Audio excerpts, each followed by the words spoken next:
Good morning, members. Welcome to this meeting of the Communities Committee. As you'll see, we have a full business agenda to deal with today, and it is my intention to ensure we deal with this thoroughly in order to make important decisions that will deliver our Council's priorities and commitments. On behalf of this committee, we welcome Karen Bain. Maybe stand up, Karen, and take your applause. Even know why they're applauding? Yeah, that's it. Karen is in revenues and benefits and has only recently achieved the highest performer in Scotland in the Institute of Revenues Rating and Valuation Examinations. And she's got a trophy to prove it, I think. Yep, absolutely. Right, absolutely.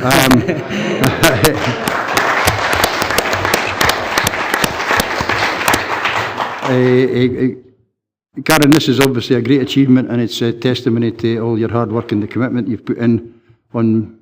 So on behalf of the committee and from the committee, thank you very much for all your efforts. Okay, thank you.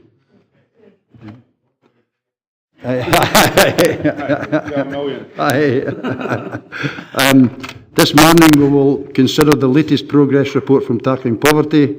As members are aware, at the recent COSLA Excellence Awards, the Council secured the Gold Award in the category for tackling inequalities and improving health. This was in recognition of our efforts with local people and partners to mitigate the worst effects of poverty. We will have the opportunity to receive a presentation from the volunteers who are making such a personal contribution to tackling poverty in our region, and I'm sure you'll be impressed. Again, and finally, Derek, can ask you to convey this committee's thanks to Jamie and the Nestell Community Assets team for all the sterling work in North West Dumfries to ensure pupils of the new campus can continue their education by pure coincidence, which is today. The team's professionalism and willingness to help is greatly appreciated by the entire community of North West Dumfries. So again, if you can pass that on, Derek, thank you. Okay, we'll move on to the SEDERUNT. Apologies, Claire.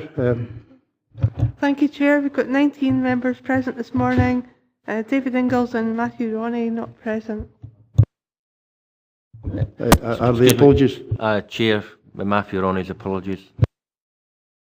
And Chair Davy Ingalls is in apologies as well. Thank you. And Graham, you're here for part of the meeting because of another commitment. Yeah, thank you. Have we any declarations of interest? No. In that case, we'll move on to item 3, the minute of the meeting of 6th September. You'll note this is for noting. Are we happy to note? Noted, thank you. Agenda item 4. Just before we move on, I should remind you, of course, that we're being recorded and will be available for the public's use after the meeting. Item 4 is the revenue budget outturn for 17-18. The report provides members with the final outturn information in relation to the Communities Directorate for, so that's 17-18, we've done that, sorry. 5.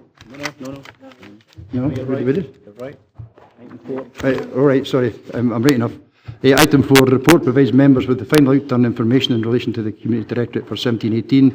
The effective control of financial resources is imperative, and I'm therefore grateful that the Communities Directorate management team have met this responsibility by returning a small underspend. Derek will take any questions on the report. Have we any questions? David? Hey, thank you for your patience. Sorry about that. Appendix 4, the third item, Town Centre Living Fund. And the Town Centre Living Fund, to me, feels like a really great idea that would be like a real smash hit that would roll out and probably wouldn't be large enough to cover the demand if you had sort of organic change happening within the high streets. But I believe here I'm reading that it's £940,000 underspent. I don't know everything about it. I did attend the Empty Homes conference, and it appeared to me as sort of a lot of third sector interest in using this fund, you know, and they would be the usual suspects and very little sort of private new money coming in. That was a bit disappointing. My feeling is that it's not well known about, and part of the problem there is you can't really market it. It's not very transparent, and I would like to know whether it be possible to have clear guidance as to the mode of application, what it applies to, where it applies to, the time scale, and the percentage. Now, I know... David, I know what cut across you, but it's actually, this is a historical report, so that's a question maybe for next time, the next revenue, the next item on the agenda. All right. Okay, because this is historical. Right. It's a case of saying this is the position at the end of the last financial year. Right. And we accept that. But your points... Okay. Relevant, so I'll carry on where I left off when we get to the next one. Okay. Thank you. So, thanks. Has anybody got any question on the last year's outturn position? Andrew Wood? Thank you, Chair. It's with Appendix 1 where we're looking at resilience and community safety. Last year we ran into a shortage of salt being provided, and I would hope that this reduction of 110 doesn't reflect that as the reason. Can we be reassured that there will not be an issue with the winter resilience this year? Happy to reassure the member. Thank you, Chairman.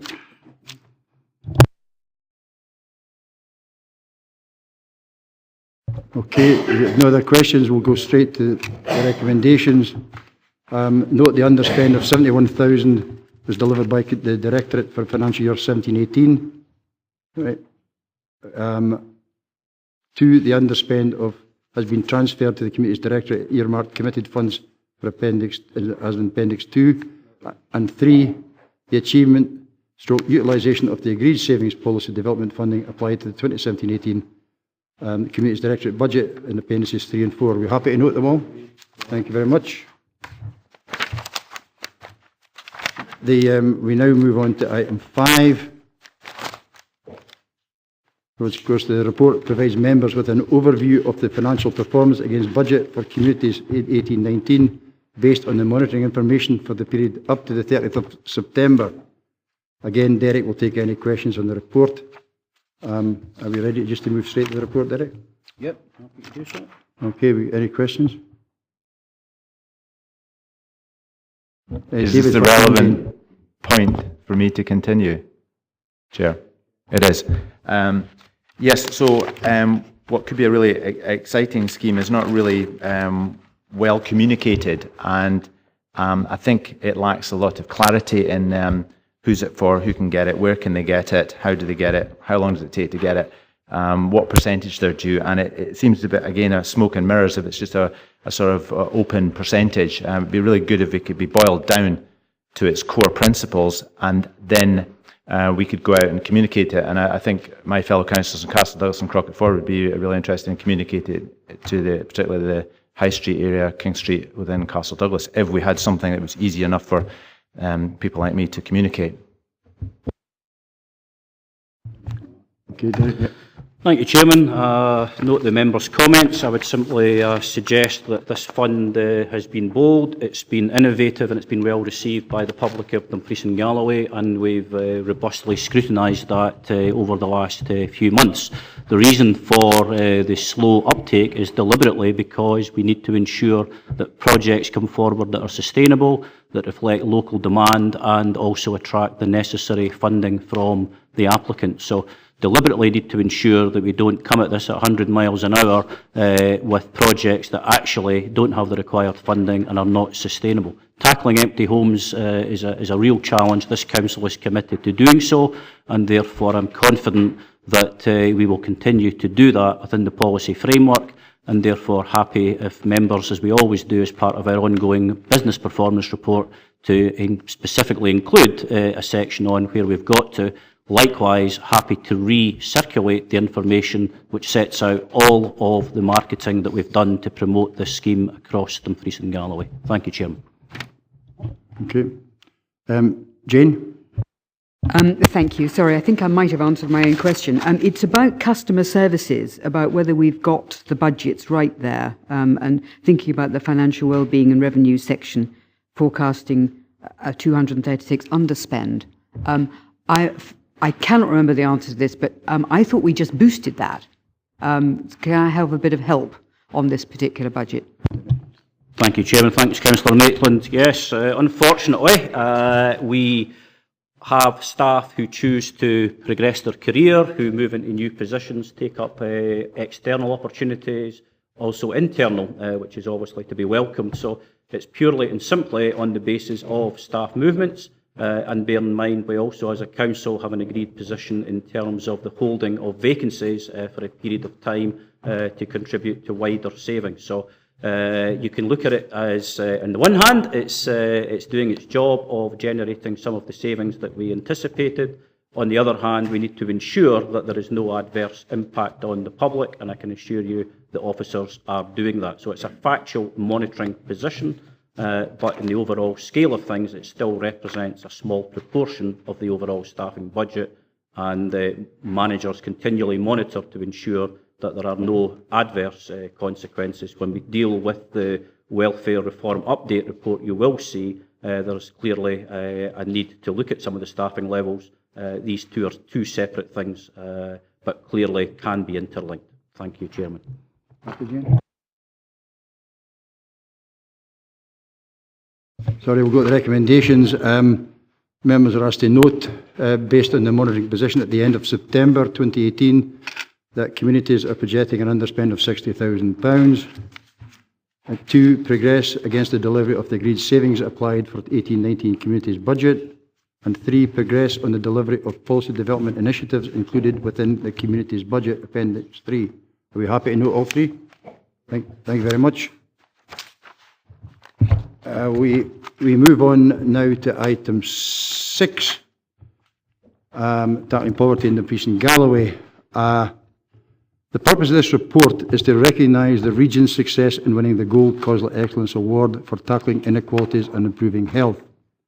Review the performance of the Anti-Poverty Strategy Action Group and the plan for the first 6 months up to the 30th September 2018 and agree some additions to the action plan. This award is incredibly significant in highlighting the work which all our services, partners and volunteers are delivering within our region. The award recognises that our council is achieving best practice, and we've already been contacted by other local authorities.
Good morning and welcome to This Morning. Today we have a special edition of the programme looking at poverty.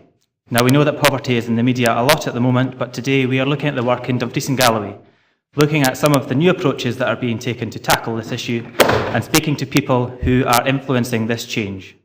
But before we do that, let's have a look at what poverty looks like in the region.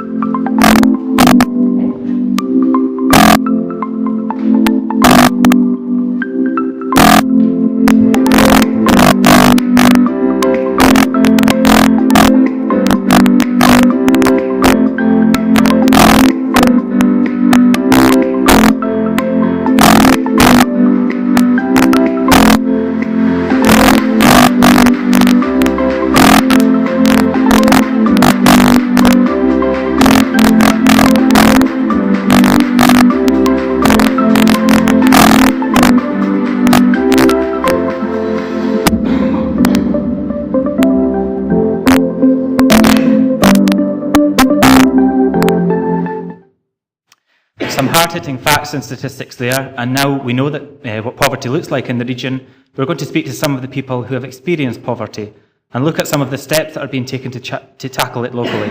Now, let me introduce today's panel. We have Jim and Amanda, who are both members of the Tackling Poverty Reference Group, and Dami, who is a volunteer at our council's Oasis Youth Centre in Dumfries. Welcome, everybody. So to start off then, we saw some pretty awful statistics there about poverty in Dumfries and Galloway. Jim, you're a member of the Tackling Poverty Reference Group. It's a group made up of individuals who have experienced poverty, who the council speak to regularly to get feedback on their proposed projects and how they will be delivered. Jim, could you tell us about one thing that you and the group and the council have worked together on? Yes, I can tell you about how we work with Colin from the council on PB. All right, participatory budgeting. That's when the council had £250,000 of anti-poverty funding to give out to communities, right? Yes, that's correct. As a group, we helped to set this up by being really involved. Colin came to us with his forms full of council speak. We changed the forms, took out all the big words, cut the form right down to make it easy for people to fill in and not put them off. Colin helped some of the groups to fill out their forms. The completed forms were then vetted by the group to make sure that they met the laid down criteria we would set up. Whereas voting events across the region, people came, spoke to the different applicants, and then they cast their votes. Local people got to put the money where they wanted in their own areas. That's great. So the Tackling Poverty Reference Group really influenced how participatory budgeting was delivered in the region. And I've been told that the next round of PB is about to kick off with another £250,000 of anti-poverty funding. Again, correct. Now, coming to you, Amanda, I've been told that being able to tell officers about your experiences really helped them to understand the issues that local people face.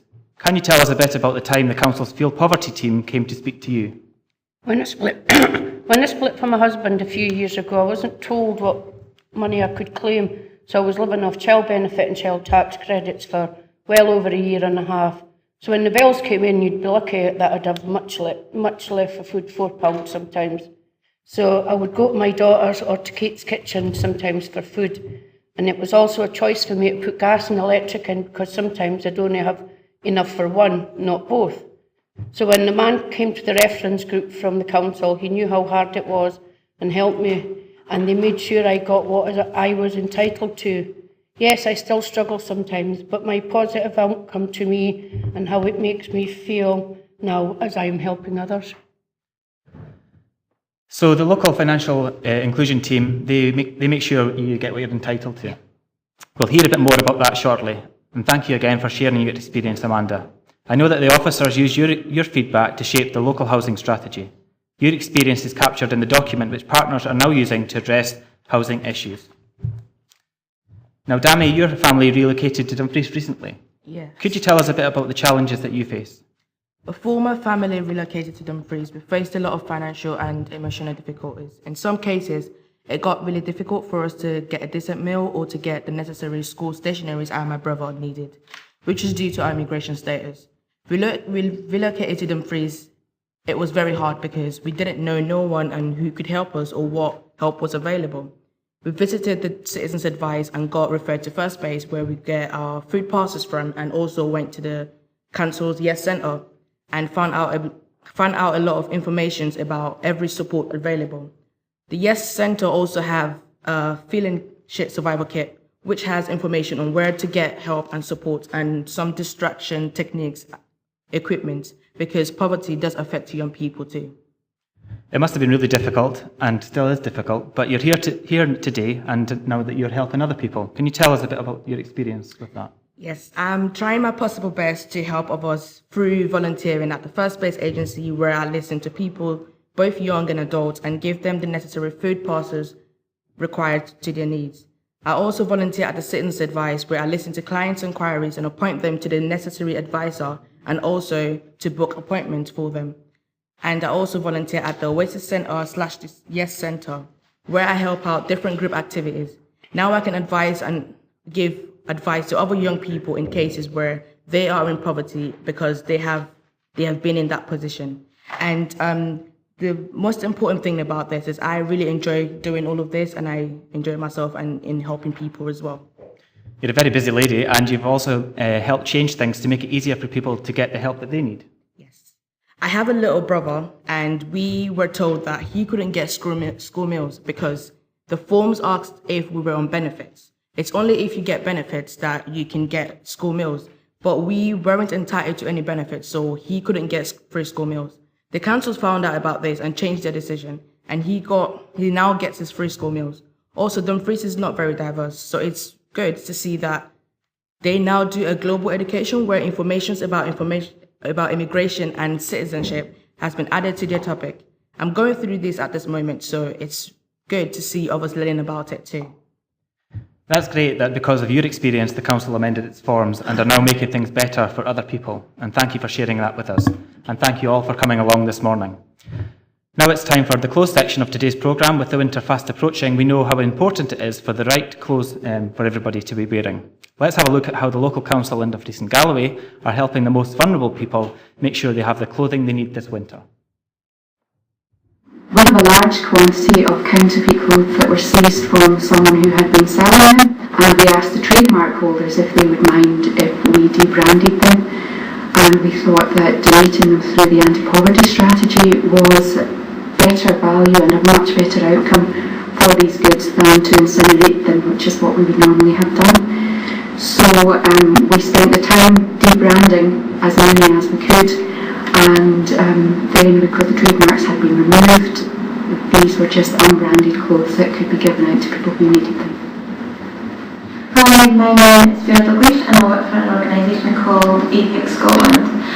We're a charity and we also have on our facilities a food bank. What the council has done is when they get some goods and after they're debranded, they kindly offer them to us, so we take them away and we have them on our premises for anyone that is needing jackets or trousers or whatever it is that they might need that they don't have. We provide it to them. As Amanda told us earlier, the worry of paying fuel bills can be a real concern for people. The local council in Dumfries and Galloway have a new home energy help project and are working in partnership with Energy Agency to lift local people out of fuel poverty, investing over £2 million a year to improve the energy efficiency of the region's private housing stock. My name is Colin Bolton. I'm the project officer for the Dumfries and Galloway Home Energy Assistance Scheme. The main aim of the project is to assess vulnerable people's properties to try and improve the energy efficiency and reduce the fuel costs. It was absolutely terrible because I had no heating in my kitchen and no heating in my living room. And the living room isn't a very nice living room when it's cold. And to get a bit warmer, I had to go to my bed early at night time, about maybe 7:30, 8 o'clock, just to cuddle into my quilt and keep warm in my bed. So Wendy got in touch with Colin, and Colin came to see me, and from then things just totally changed. He was so good and so helpful, and he tried his best, and he got me a radiator in my kitchen and a radiator in my living room, and now I am not worried about the winter at all. A really positive message there from Jeanette, and just in time for the winter too. In today's advice section, we hear from Beverly, who shows that asking for help can really make a difference. She spoke to the council, who really helped turn things around for her. Let's hear a bit more. Hi, my name is Beverly Wilkinson and I work for Dumfries and Galloway Council on the Welfare and Housing Options team. Our main aim is to work with vulnerable people and people with chaotic lifestyles, to assist them if they need enhanced budgeting support and to help them if they are at threat of losing their tenancy due to rent arrears. Hi, my name is Julie Blatch-Vogel and I'm a shelter support worker, and I supported Kimberley to attend a meeting with the Welfare and Housing Options team. They were amazing. They were able to identify what support Kimberley needed to keep her home. Like the multi-agency, they were fantastic, all the different teams, they all sat in a big meeting, and I couldn't believe after half an hour the relief that I felt afterwards, and I would advise anybody to seek the help and the support that shelter and the multi-agency people provide. The financial inclusion team, along with Dumfries and Galloway Citizens Advice Service, maximise the income of some of the region's most vulnerable residents and identify over £15 million worth of additional benefits each year.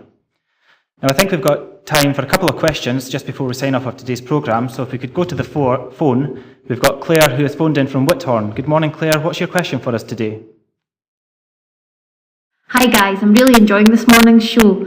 I just wanted to ask you though, I've got 2 children and they've just gone back to school, but I have a job and so I'm not entitled to benefits, and so money is really tight, and I'm worried because I can't afford to buy them new school uniforms. What advice could you give me? Well, Claire, we've got the experts still with us this morning, so we'll hand your question over to Dami. Dami, what would you say to Claire? Morning, Claire. I would say the council now run this project where school uniforms are being given out to people who are unable to afford it. And all you have to do is just pop into the Oasis Centre or anywhere across the region, and you should definitely get uniforms for both your children. I hope that's answered your question, Claire, and thanks for phoning in.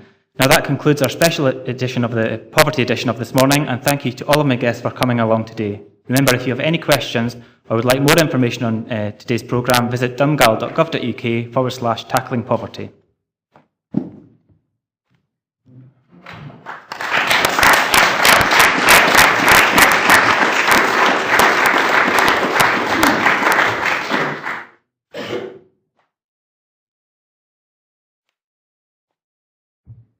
Highest rate of low pay in Scotland. 9% of children in severe poverty and 30% entitled to free school meals. 40% of homes without central heating. These are just some of the challenges that Dumfries and Galloway Council's anti-poverty strategy is addressing. Based on a simple message that people don't want a handout, they want a hand up, this long-term approach is delivering real change in communities across the area. The aim is to address the generational nature of poverty and bring local people together to help those experiencing tough times. Over 100 different projects have already been delivered, including empowering volunteers with lived experience to identify barriers and reshape services, dedicated new specialist welfare, housing and field poverty advice, and an innovative free school uniform bank and redistribution of debranded counterfeit goods for those in need. It's made a big impact in my life, and I think with this group as well, it's helping most vulnerable still, because there's a lot of vulnerable people out there. You know what we're doing? We're looking for a hand up in life to take us forward, not backward, a hand up.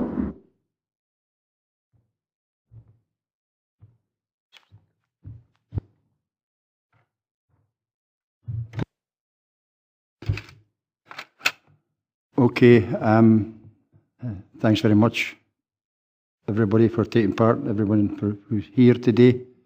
I felt really proud, actually, to be up with the volunteers receiving their award at St Andrews. And I know others, John was there, Jane, Ian, got a number of, Derek, obviously, and others. So it's a huge thank you, I think, and words kind of fail me for once. What really puts this into perspective is we won this award fighting the Glasgows, the Dundees, the Edinburghs of this world. Right? The big thing for me really was this has brought to the public attention that Dumfries and Galloway on the surface might appear a middle class well-to-do area, but in actual fact there are so many pockets of poverty all over the region that this has really opened everyone's eye to the enormity of the task of helping fight that. So again, I think the only thing I can really say to everybody is a huge thanks to all the volunteers and the staff who participated to date, and hope that continues. And look forward to the next PB session, Jim, and as we take that forward, absolutely. So again, can we show appreciation in the normal way? Thanks very much. I've just got to go through the report.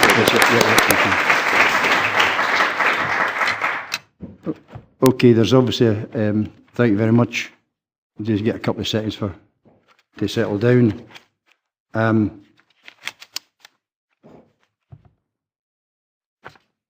thought it was important that we actually showed exactly what the presentation was and then what was done on the night. Gives us a better view than sitting here reading a report. Having said that, we've also got a report, and it will require the same professional scrutiny we give every other report. So, Harry and Wendy are here. I think we'll just go straight to questions if you're okay with that. So, Sean? Really just a comment with regards to, congratulations, and you can see the wide range of events and things that are being done across the region. It kind of makes you proud. At the same time, it's a little bit sorry for, for the amount of work that we have to do, but the fact that we can actually do that so well. Mine was really with regards to really just to congratulate the team for organising Tackle Poverty Week. Managed to get along to quite a few of the initiatives, and I know they're right across Dumfries and Galloway, and there's some fantastic work out there, and the enthusiasm of the volunteers, and a lot of it is volunteers. It puts a lot of pride into the region when you actually go out there and see these in action. It's quite humbling actually to go out, and I would recommend that it's probably going to be every year. But it's well worth actually going out and seeing some of the fantastic work that's been done across our region. So thanks for actually organising that and giving us the opportunity to actually experience it firsthand. Okay, thanks, Sean. Jane? Thank you. Yes, it was a very exciting evening, and I think everybody enjoyed it. I think particularly the poverty reference group, the reference group, I think had a fantastic time, and that actually was wonderful to see. I want to ask, just in respect of the Tackling Poverty 320, paragraph 320 on page 47, about what we're actually doing in terms of the participatory budgeting. If I was going to be picky about this, I would wonder whether or not the projects did actually tackle the issue, say, for example, of the greater connectivity, Chairman, between the organisations. So, in terms of mapping what we actually decided we needed to do with what came out, do you think we've absolutely got a match there? I think maybe we should perhaps concentrate on getting projects and ideas that really absolutely match with what we think is important and has come out through the consultation exercise. Okay, Harry. Thanks, Chair. I think the term collaboration, Councillor Maitland's absolutely spot on, and in terms of the criteria that's been established in the process for this round, it's all about developing synergies, making relationships, and ensuring that duplication is absolutely minimised, but recognising that in a diverse region such as Dumfries and Galloway, there are differences in terms of priority and focus. So I'm certainly very confident that the PB process moving forward captures as much of that as possible. And of course, members of this committee will be kept updated on the impact of all this investment. Yeah. Okay, Jane, you want some coming back? Well, how would we know as members that we're actually tackling that particular part of the of PB? How would we know that we're really focusing in on what has been identified as being the real needs?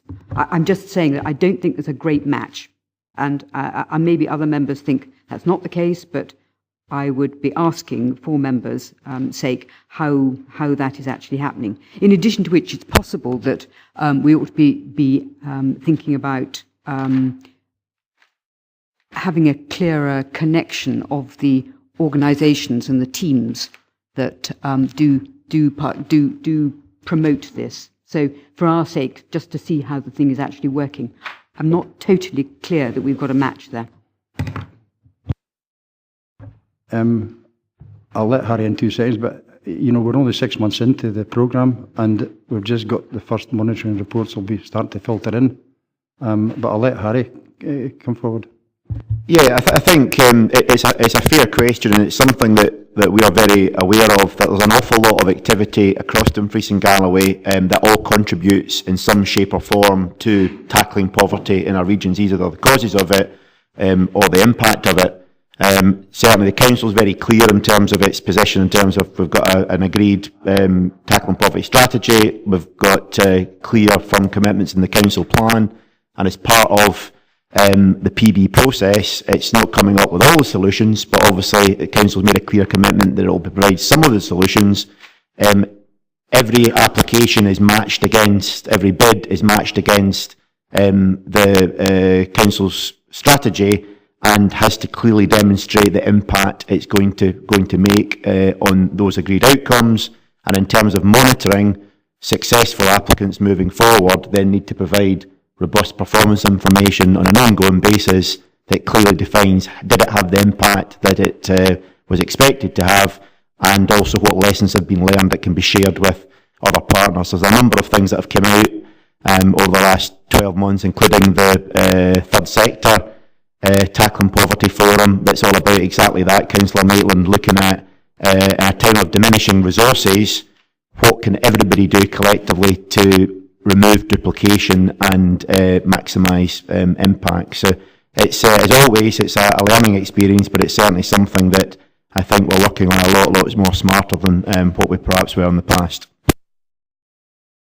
Okay, Derek, you want to... Thanks, Chairman. Yeah, thanks, Councillor Maitland. I think you make a good point. I think the 250,000 PB was primarily the catalyst to ensure that poverty was being talked about across our communities. And I think we've succeeded in that, and I think we've got volunteers now very much at the heart of working with agencies and their communities to put it higher up our priority list.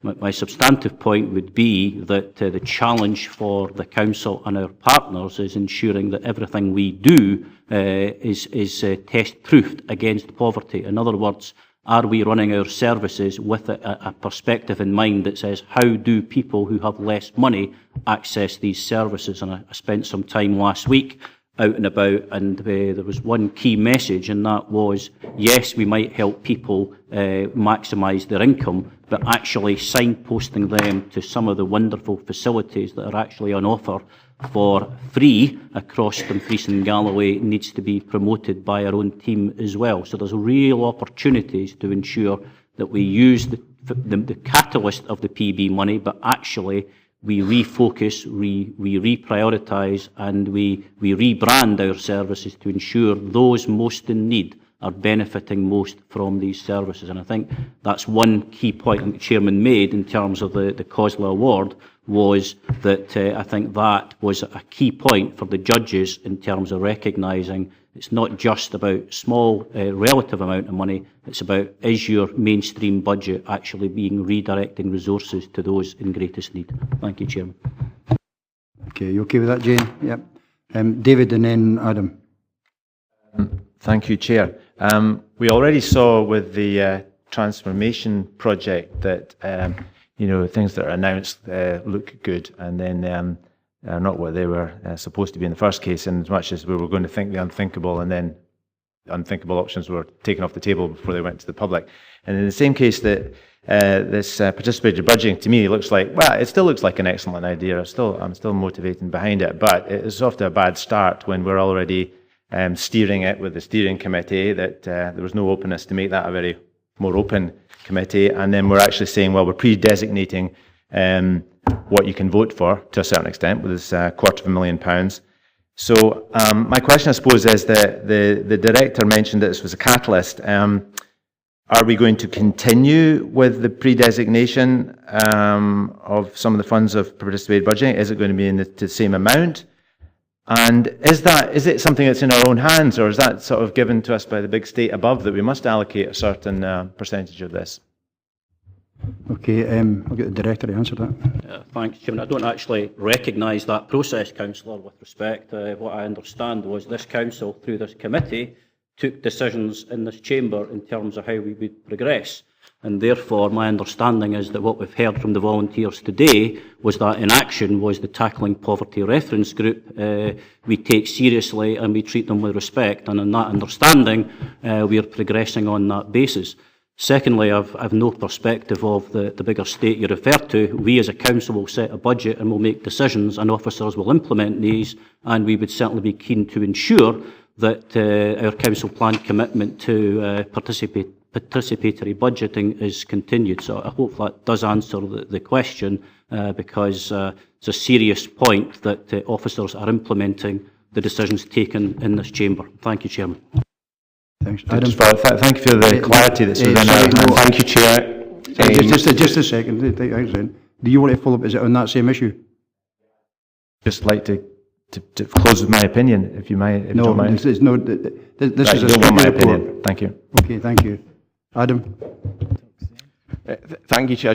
I think on some of the comments that have been said, I think it's important to recognise, that this committee does have the oversight of the criteria of participatory budgeting, but quite rightly, using that lived experience of the Tackling Poverty Reference Group to make sure that applications that do come in will actually meet the needs and help force that change that our anti-poverty strategy is trying to achieve, and then getting the balance between councillors in this council tackling poverty, but also ensuring that our communities, who sometimes are better placed to make that decision, that financial decision, and that's something that certainly the Conservatives have argued for on this council over the last couple of months. And I think, in reference to the point that David James made, we can always criticise process and we can always try to make it better. But he does seem to be criticising the fact that there's £250,000 being put into tackling poverty initiatives across the region. And I don't see any bad news in that. I think that is a very positive thing. I think it's a thing that we're obviously now winning awards for as a council, and that we need to respect that fact. Okay, I'm just reminded that opinions are one thing, and everybody's got a right to an opinion, but can we keep it what's in the papers, please? John Young. Thank you, Chair. In that excellent presentation, and my full congratulations to everybody involved, we saw Colin Holden making a difference to a lady's life by enabling her to have radiators and heat up parts of her house that never were heated before. I would like to ask, is the home energy scheme a local scheme or a national scheme? And my other concern is householders are bombarded with phone calls, the majority of nuisance calls offering free double glazing. Are you aware of the green energy scheme? Now, I know nationally there is a green energy scheme which not a lot of people know about. And I'm just wondering, the one chance every year for the council to contact householders is when the community taxes go out. I wonder if we should have an information sheet in there just explaining clearly what energy schemes householders, and the other one I'm aware of is, are people who live in rural rented accommodation, sometimes let from farmers in very drafty houses, are they able to apply for upgrades to their energy, or does this have to go through their landlords? Sorry for such a long question. No, that's okay. Who wants to answer it? Wendy? Yeah. Thank you, Councillor Young. I can answer the first part of that question. The Home Energy Help Scheme is one of the projects that was agreed by this committee on September 2017. £250,000 was allocated specifically for that project, and we have a project officer who's managed by Dumfries and Galloway Council, who's supported by Home Energy Scotland to deliver it. He works solely within the Dumfries and Galloway region to support Dumfries and Galloway residents, so it's not available in other areas, it's only available within our region, and he delivers various things like, as he mentioned in the clip, new radiators, home energy help, advice and guidance in relation to bills, and that type of thing, but it's only specifically for the Dumfries and Galloway area. Thank you. Jim O'Neill, the experts in... Yep, thanks, Chair. The second part of the question. The Home Energy Efficiency Programme Area-Based Scheme is a national scheme funded by the Scottish Government, and annually our council gets a funding allocation from the Scottish Government, and this committee agrees the criteria at which the funding is allocated on an annual basis, normally about January, February time.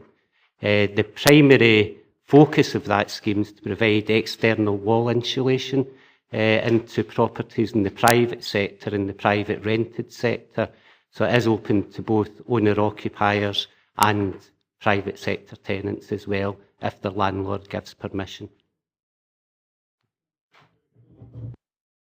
Thanks. Okay, I've got a number of people wanting in. I've got David, who's been in already, so I'm going to come back to you, David.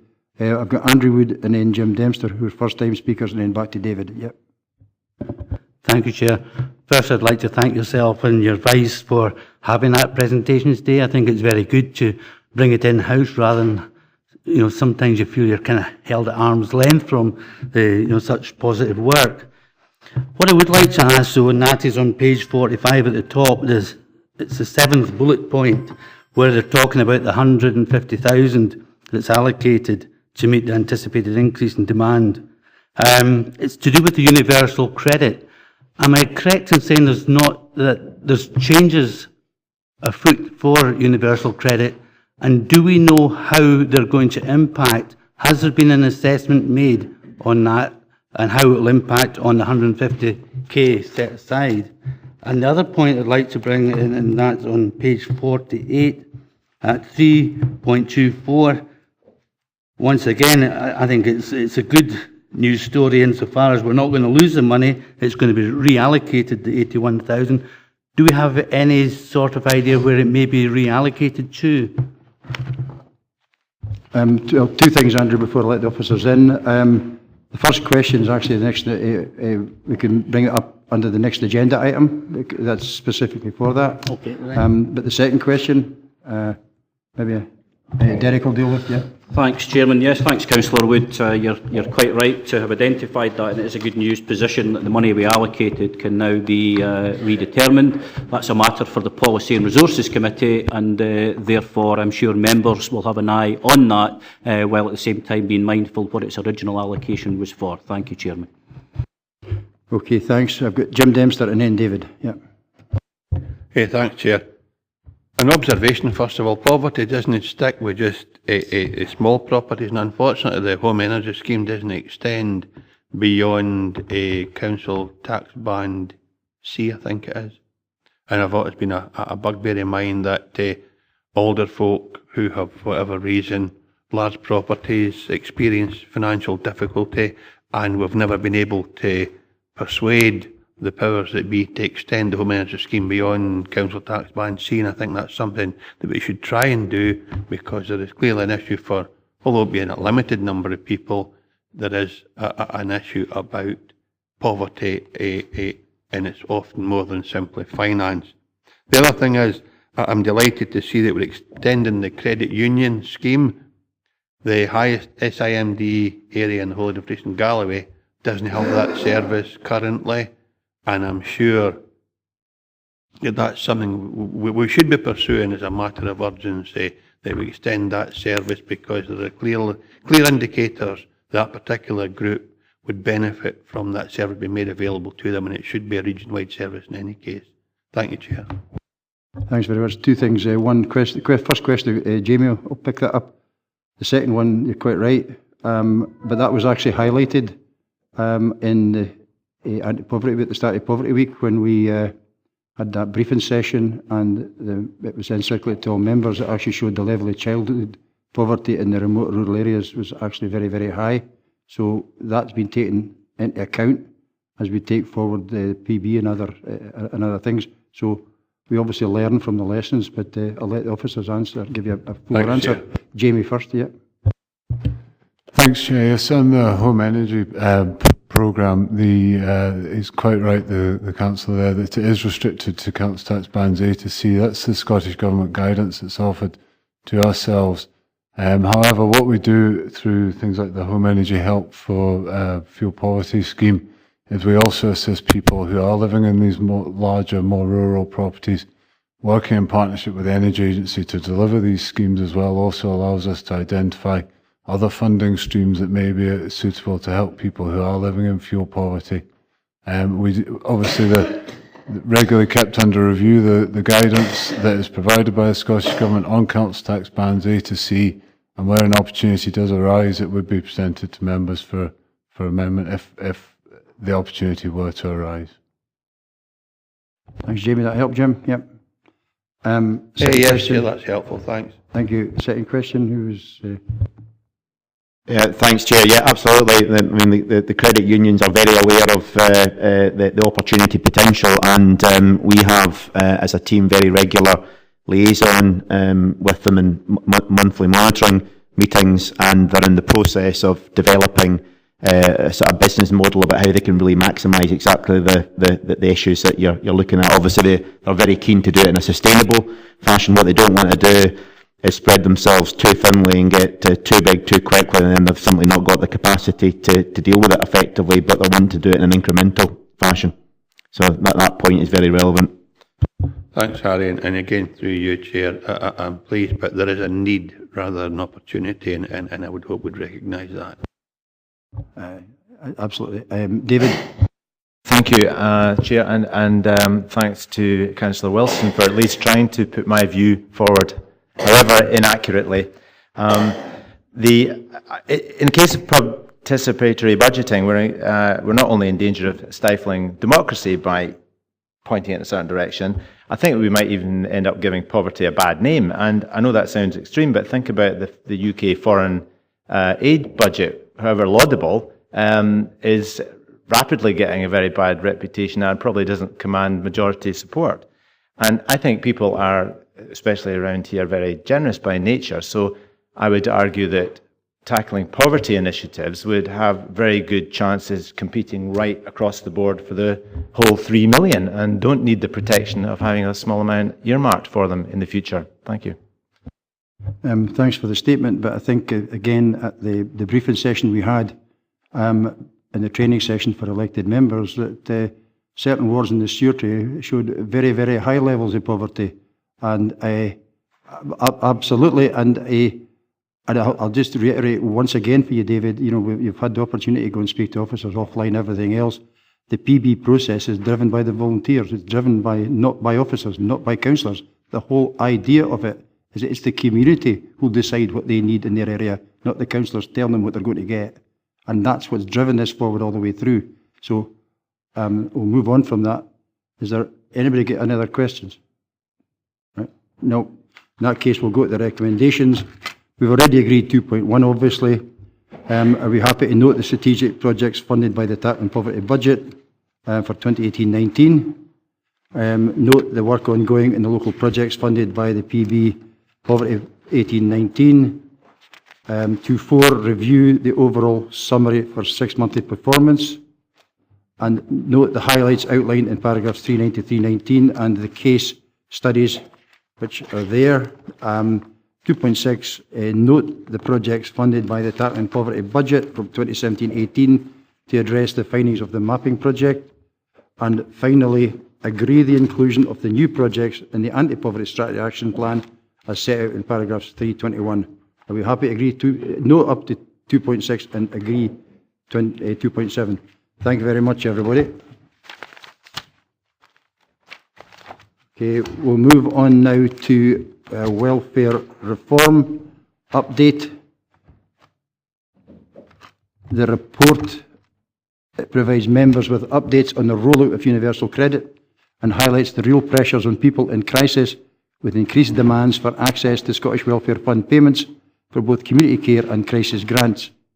The report also sets out financial proposals for managing this budget pressure. Paul is here to answer any questions on the report, and I'm just minded to go straight to questions. Adam? Thank you, Chair. I won't go my usual rant of universal credit. I've got a stent in my mouth at the moment, which I'm trying to get used to. I just hope that this isn't what dentures feel like. So I'll try my best. I think it's very appropriate to consider this report after the previous one. I think that the previous report really did show our tackling poverty strategy at its best and how we are tackling poverty in the region. And unfortunately, that doesn't follow through in other institutions and in other parliaments. I think what I took from David James in the last report was that basically any time there's vulnerable people, you give them a kicking, and whether that be here or abroad. And I think that's very much what we see the UK government doing, and I think that it's very unfortunate that in 3.9 we see these statistics about vulnerable people really struggling to make ends meet. And I think that my question in this occasion needs to be, how much support from the UK government have we received to date? And will there be any additions after the autumn statement? Because my understanding is that there's not. But the figures here very much tell us that actually universal credit is pushing people into crisis point and are pushing people even further into poverty. And that is something that we desperately, desperately need to stop. And I'm pleased that the actions that we'll take in our budgets will actually ensure that we do prevent some of that from happening. But we can't expect to have the money to tackle every single case when essentially universal credit is a flawed system at the moment anyway. Paul, are you able to answer that? Not fully. In relation to the funding from the national government about universal credit, I can get that information out to you at a later date.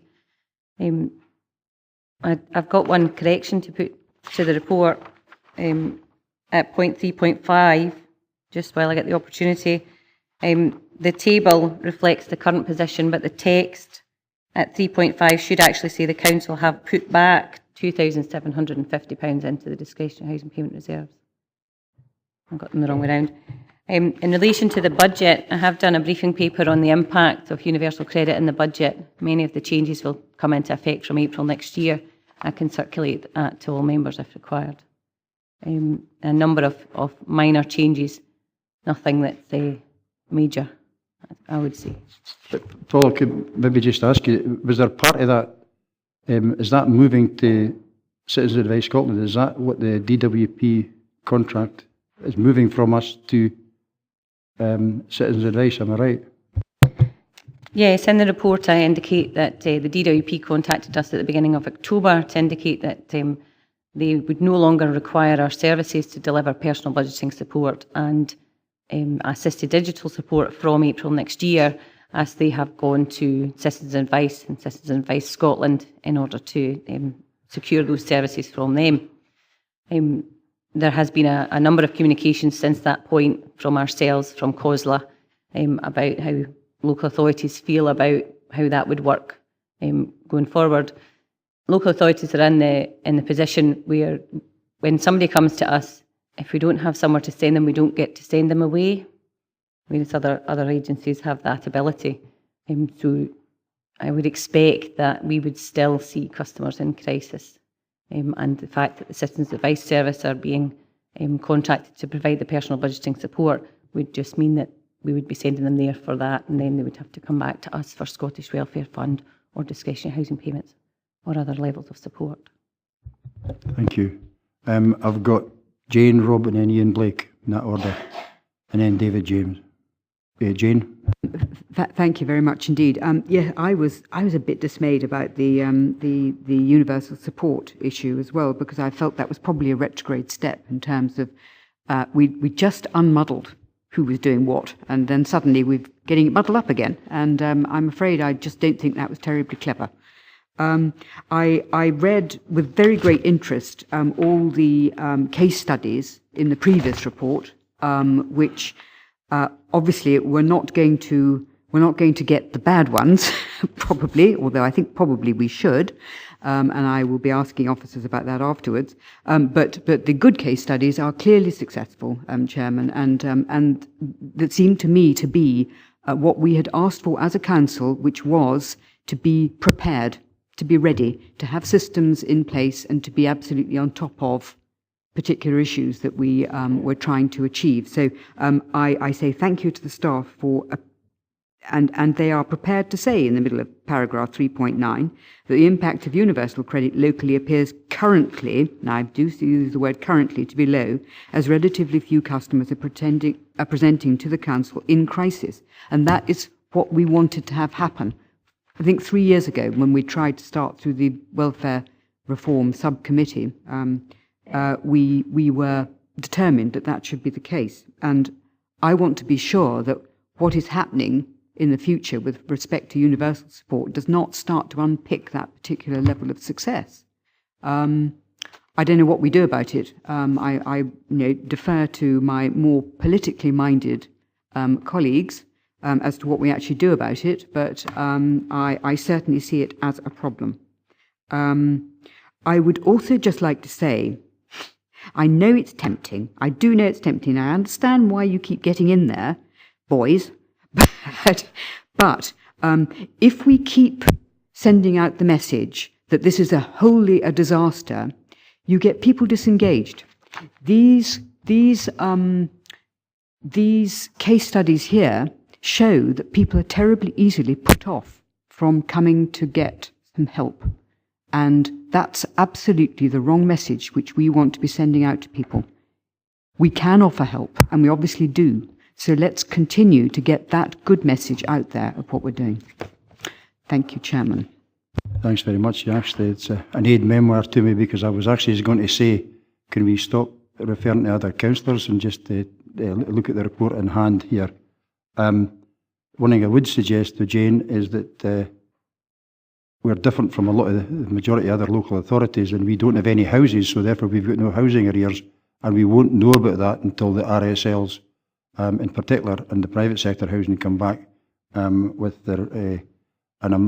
we've got anecdotal evidence that some of the big RSLs are actually accelerating their arrears process, and that clearly would actually put a pressure onto the fighting fund, for lack of better words, that we've got. I don't know if there was a question in there, Jane, was there? Well, it was about what we were going to do about universal support, to be sure that we were not going to muddle and muddy the waters. So how can we be certain that that's not going to happen? I think we're waiting to hear further information from the DWP about how referrals will work to Citizens Advice Scotland, and then I fully expect that as we approach the transfer date, there will be local discussions with the DWP, with Citizens Advice and ourselves as the local authority about effective referral routes for customers. We need to ensure that when a customer is referred across there, they receive the support they need, and we receive that feedback saying that they have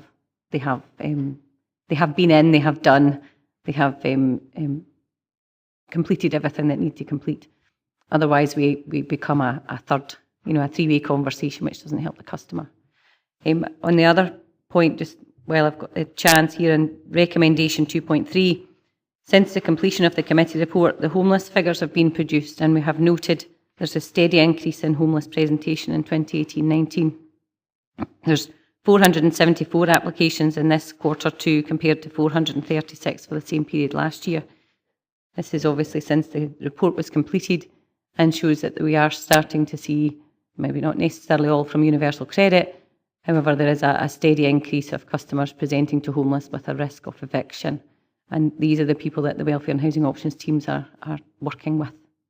And this is why it's essential that we have that funding available to support these people to sustain their tenancy. Okay, thanks. Rob? Thank you, Chairman. Looking at paragraph 3.7, demand for access to Scottish Welfare Fund continues to increase. So we've got 21% rise in applications for community care grants and 13.5% increase in applications for a crisis grant. We got any feel for the factors behind that? I mean, what's driving the increase? Have we any understanding of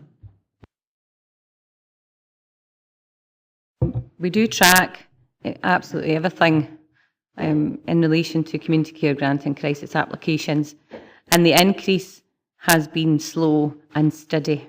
So we've seen a steady increase in community care grant applications and a steady increase in crisis applications. So it's not as if it was this month it was this and then that month it was the other. But when you look at it over the previous year, that's when it becomes quite significant.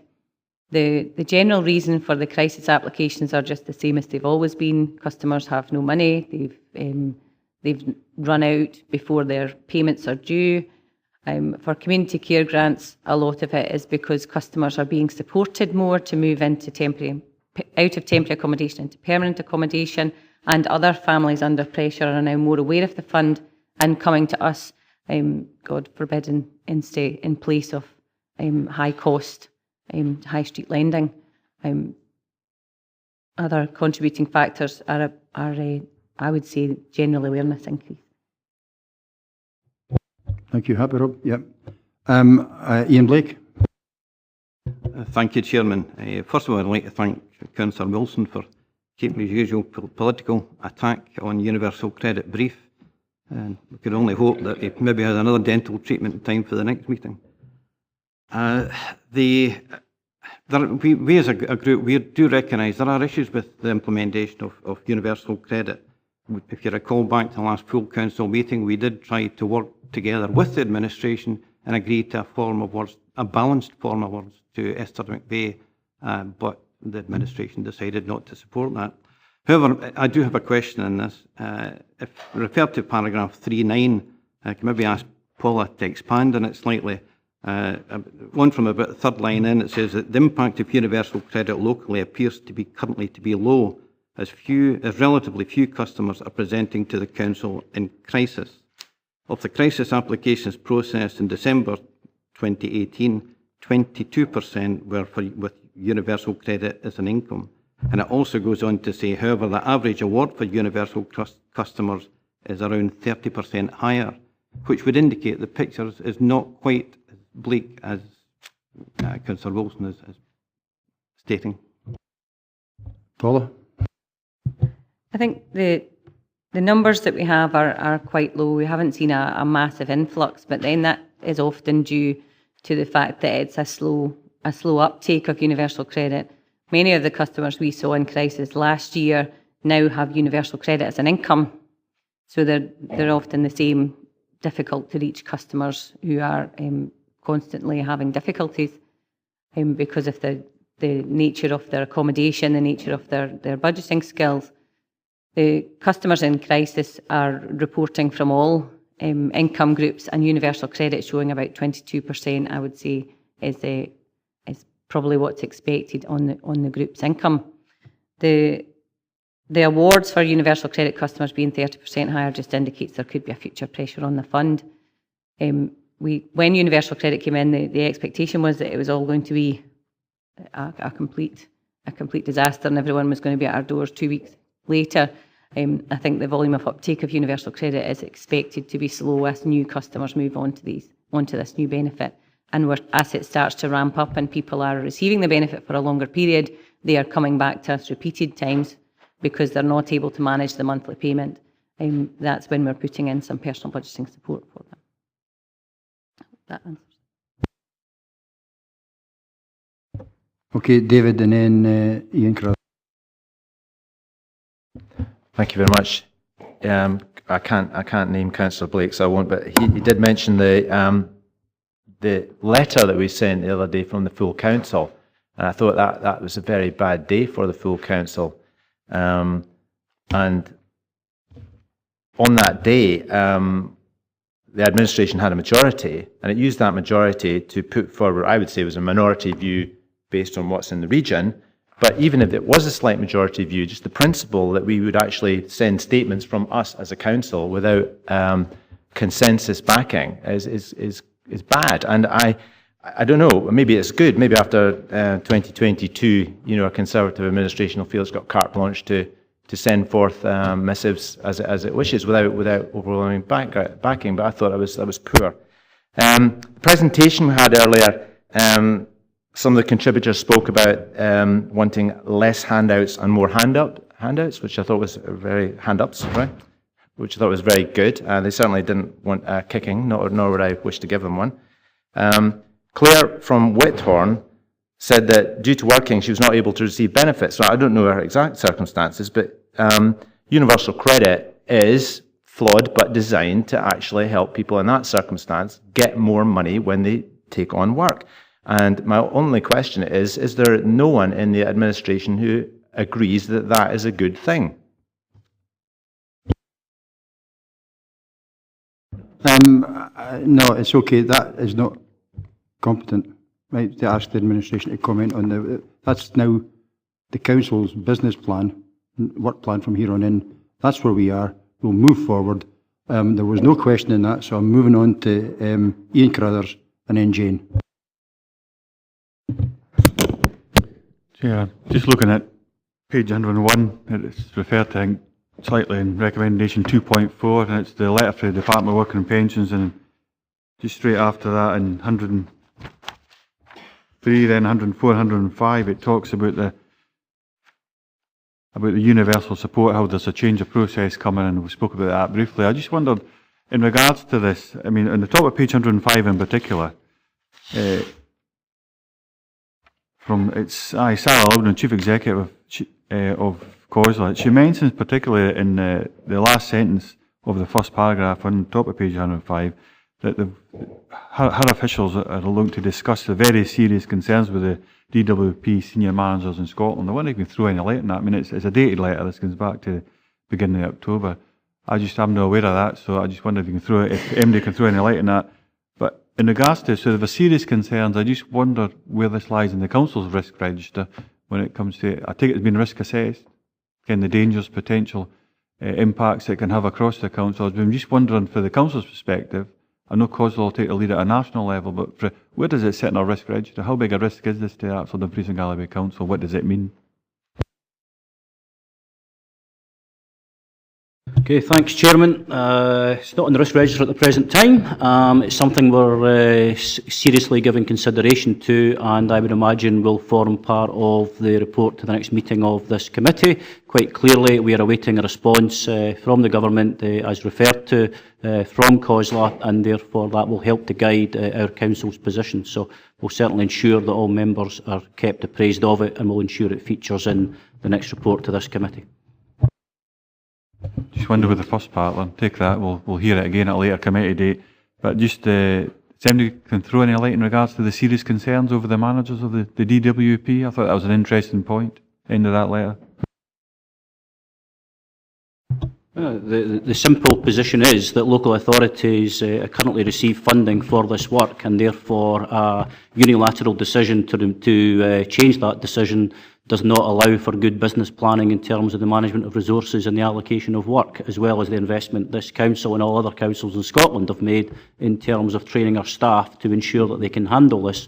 And therefore, on that basis, we are concerned as an umbrella body, and I'm sure this council is consistent with that, but will ensure that the briefing referred to is circulated to all members, because quite clearly there has been a briefing prepared on that, and therefore I think MD would agree that this is a complex business, and therefore we need to be assured by those people giving out advice that they have the skills and the experience. So I think the essence of the letter from the Chief Executive of COSLA was to highlight there could be a risk to the very people that we are trying to maintain and protect from being at risk of poverty.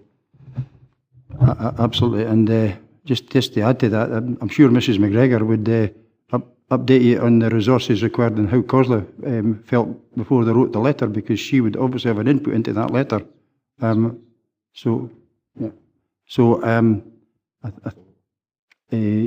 Thanks for making that point, that it wasn't the right way to do business.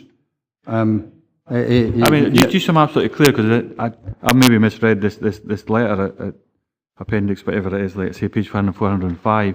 But it's addressed to Neil Cowell, and it's from Sally Loudon, and it's addressed this. I thought it was a ministerial or a government decision was made, this DWP, and this is direct. So it's just an inquisitive point, it wasn't a political point in regards to. I thought there must have been some kind of behaviours in regards to the managers in Scotland that and employed through the DWP that we would probably be aware of. That's what I took from that when I read it. It wasn't a political point. So no, I know it wasn't a political point. It's a straightforward bad management practice point you're making. Absolutely, because it came from down south of the border, wherever it came from, up to COSLA, and Sally Loudon sends nothing out in COSLA's name, right? That's my understanding anyway, without the leads at COSLA having sight of it, especially something like this where they're having to go to a large public department, government department. So I think we'll just agree to leave it at that. Jane? Thank you, Chairman. I'm quite happy to ask my question in the next committee paper. Thank you. Anyone else? John Young? Just a quick and probably a fairly straightforward question. Page 107 has details of the Best Start grant, and I see it's been brought forward 6 months and is now hoping to commence before Christmas, and it offers higher allowances to the first child and no limit on the number of eligible children that can apply. Or I'm just wondering if you've got a date for that, because it is getting very close to before Christmas. The appendix is direct from the Scottish Government's Social Security Committee. The expected date is early December. As soon as I have an update from the Social Security, Scottish Social Security Group, I'll make sure that's issued out. But they are on track for delivering the first Best Start grant payments early December. Paula, if anything comes through between now and the next committee, can we update members? That would be helpful. Anyone else? No. In that case, then we'll move to recommendations. 2.1, are we agreeing the reallocation of £75,000 discretionary housing payment, policy development? 2.2, agree to allocate 55, agreed, thank you. 2.3, agree to allocate the remaining 59, agreed, thank you. 2.4, note the UK Government's decision in relation to the delivery of universal credit and COSLA's subsequent response, you noted. And then note the Scottish Government's announcement in relation to the Best Start grant 3.3, and obviously we'll update members of any relevant information on that. Okay, thank you very much, Paula. We'll move on to item 8, which is the Homeless Service Draft Rapid Rehousing Transition Plan outline. I'd wish to acknowledge the work of our Homeless and Housing Options team in producing a robust rapid rehousing transition plan. This is due to be submitted to the Scottish Government by the 31st of December 2018. Today's report provides members with the opportunity to shape and influence the outline submission. With Lorna here to take any questions on the report. And I'm minded to go straight to questions or comments or recommendations. Andrew? Thanks, Chair, for letting me in. One of the things I found interesting here is that, in paragraph 3.1, the group's membership who've actually created this, it's third sector organisations, academics, local authorities and RSLs. But in Stranraer we've got quite a heavy private sector influence on the homeless service. Have they been included in this process at all? Okay. If it's current housing support providers and supported accommodation, yes, they are. But we've got a day where they'll be included. Do I come back, Andrew? Yes, please, Chair. No, I was more thinking S&A Homes, in fact. That's the provider I was talking about. We currently contract housing support to provide temporary accommodation, so they're being included in the discussions. We've got a day next week with all our current providers that support homelessness to actually help us influence the plan. Well, it was just the issue that came over from Paula's presentation about the issue of the increased presentations of homelessness. What are the arrangements that we're making to really make that a seamless transition? Because you can see from the case studies, they are presenting, and the council has clearly been working really well, Chairman, with the RSLs. I mean, they have clearly got that together, and it slightly worries me if there's any difficulties that we will necessarily be unpicking that. If I could possibly have some background about that, please. Absolutely, but I think the paper today is actually to allow the officers to take this forward, and it's coming back in January. That's the but I'll ask your question. Yeah. Thanks, Chair. Yes, obviously we're seeing an increased presentation as homeless. Not all of those presentations will people being actually roofless, so there could be a threat of homeless. So we take a homeless application where someone's at threat of homelessness within 2 months. So we are working with these individuals and with some of what was in the previous paper and how we've managed to maintain save people's tenancy. So not all of them will then transition on to temporary accommodation and then, permanent accommodation.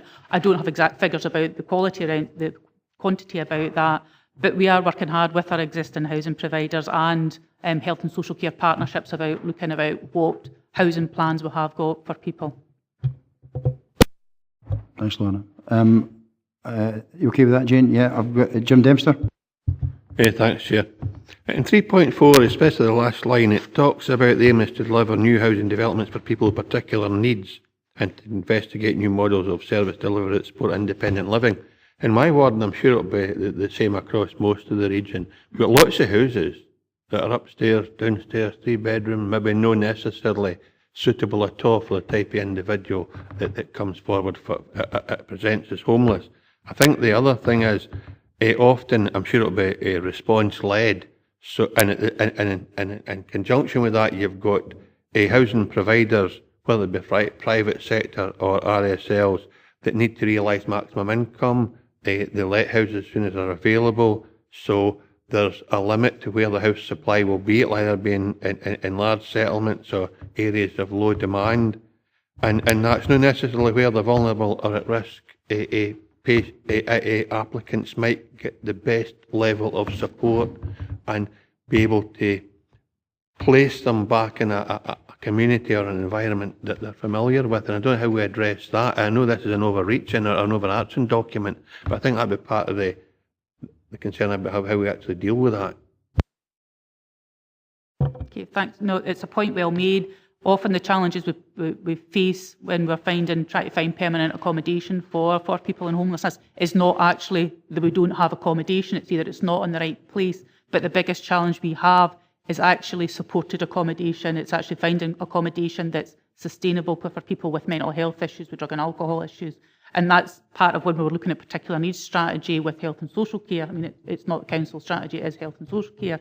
It's about how do we procure accommodation that support people with complex needs, because that's the biggest challenge, you know, in homelessness.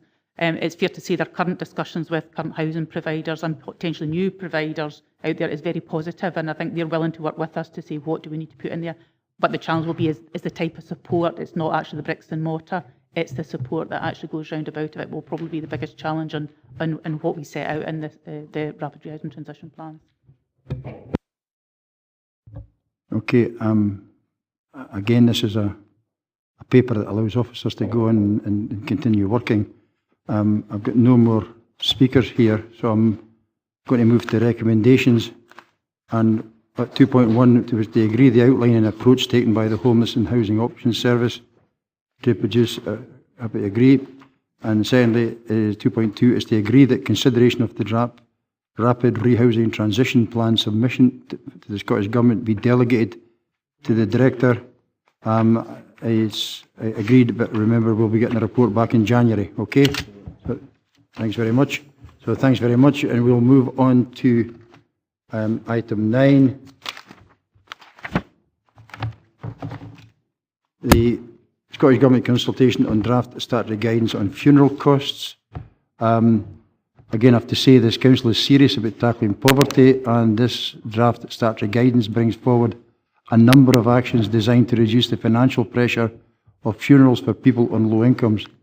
I am pleased that officers have prepared draft responses in full consultation with the Tackling Poverty Reference Group, and Harry Thompson's here to take any questions on the report.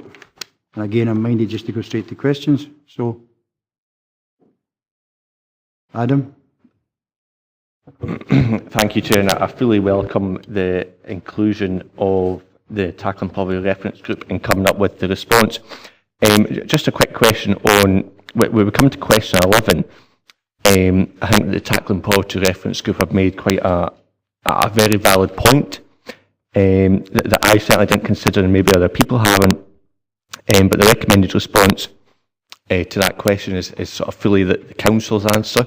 I just wondered if we could maybe change that response to try and include the point made by the Tackling Poverty Reference Group.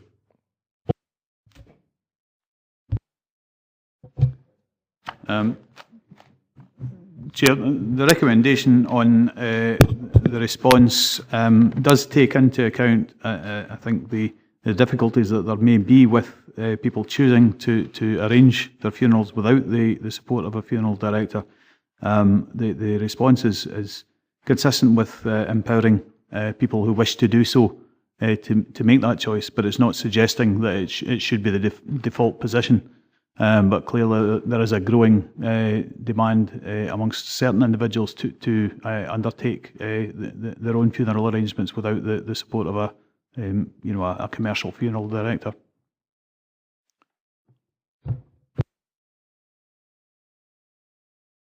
Good. Harry, just for clarity then, so this is the Council's response, per se. Will the Tackling Poverty Reference Group be put in a formal response in their own right? Do you know?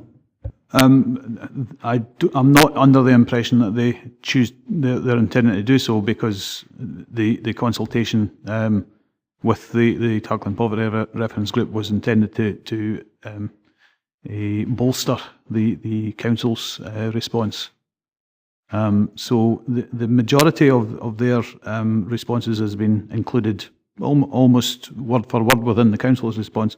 The difference here in terms of people choosing to provide their own funeral, or to undertake their own funeral service, really is the council's response supports that wish for greater empowerment on the part of certain individuals, but it's certainly not recommending that everybody should do it.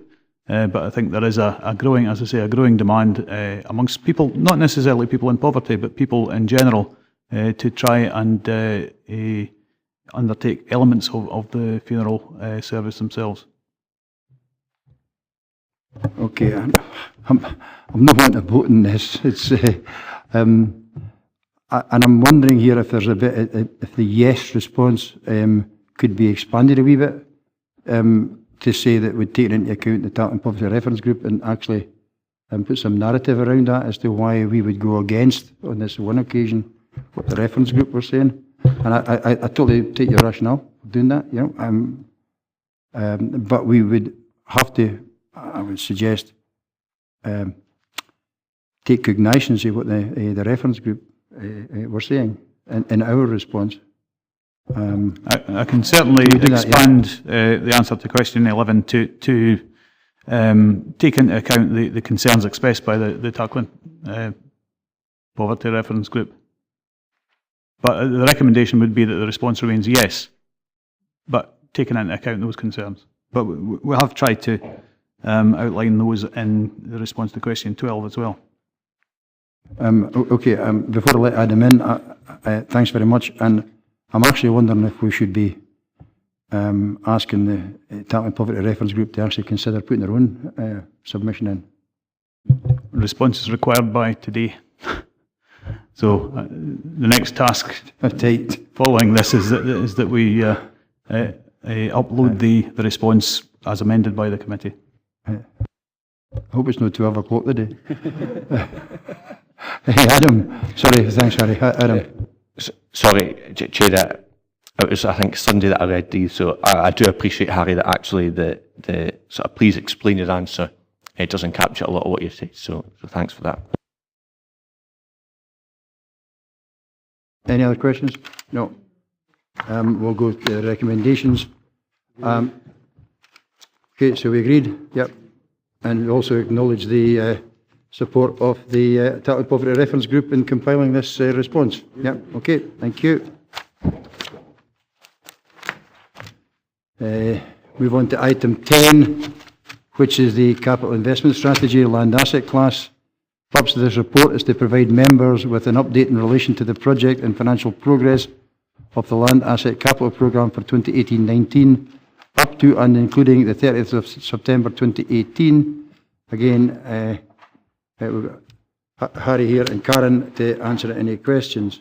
I think we'll just go straight to questions again, if you're minded. Jim?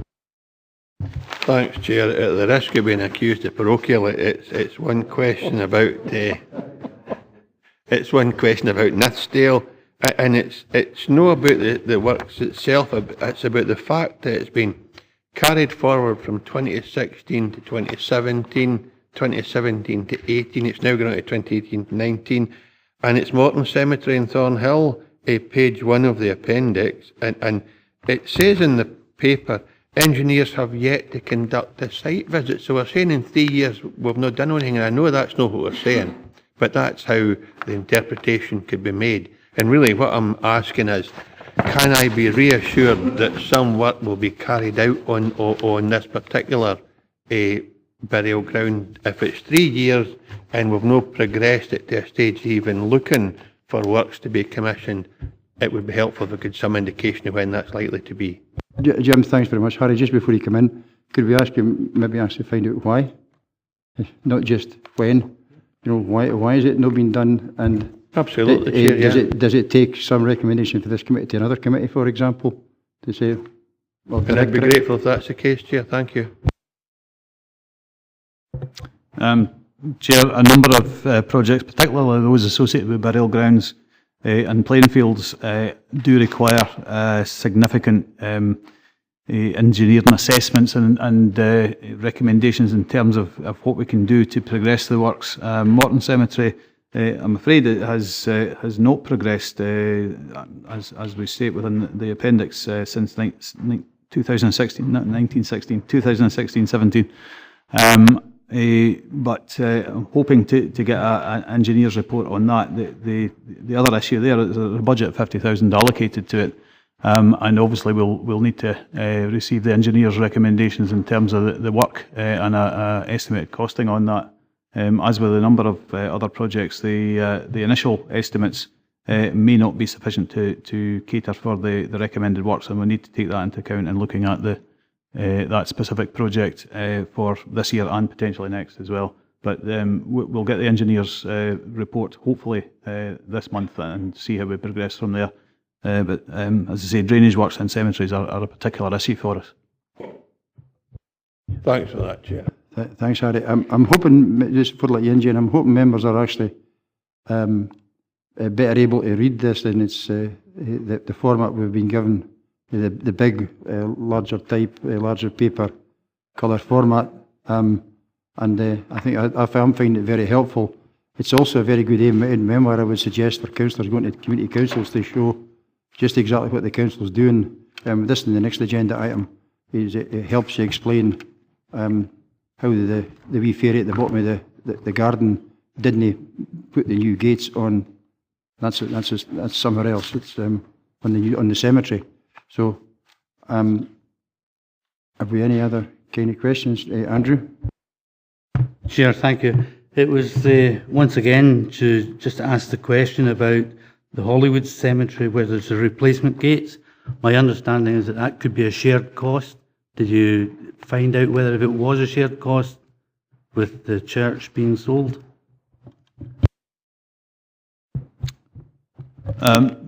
No, I don't have that detail, but I'll take that back to the local community assets team, and we'll see if there's potential for that to happen, and consultation with property and architectural services as well in terms of the ownership.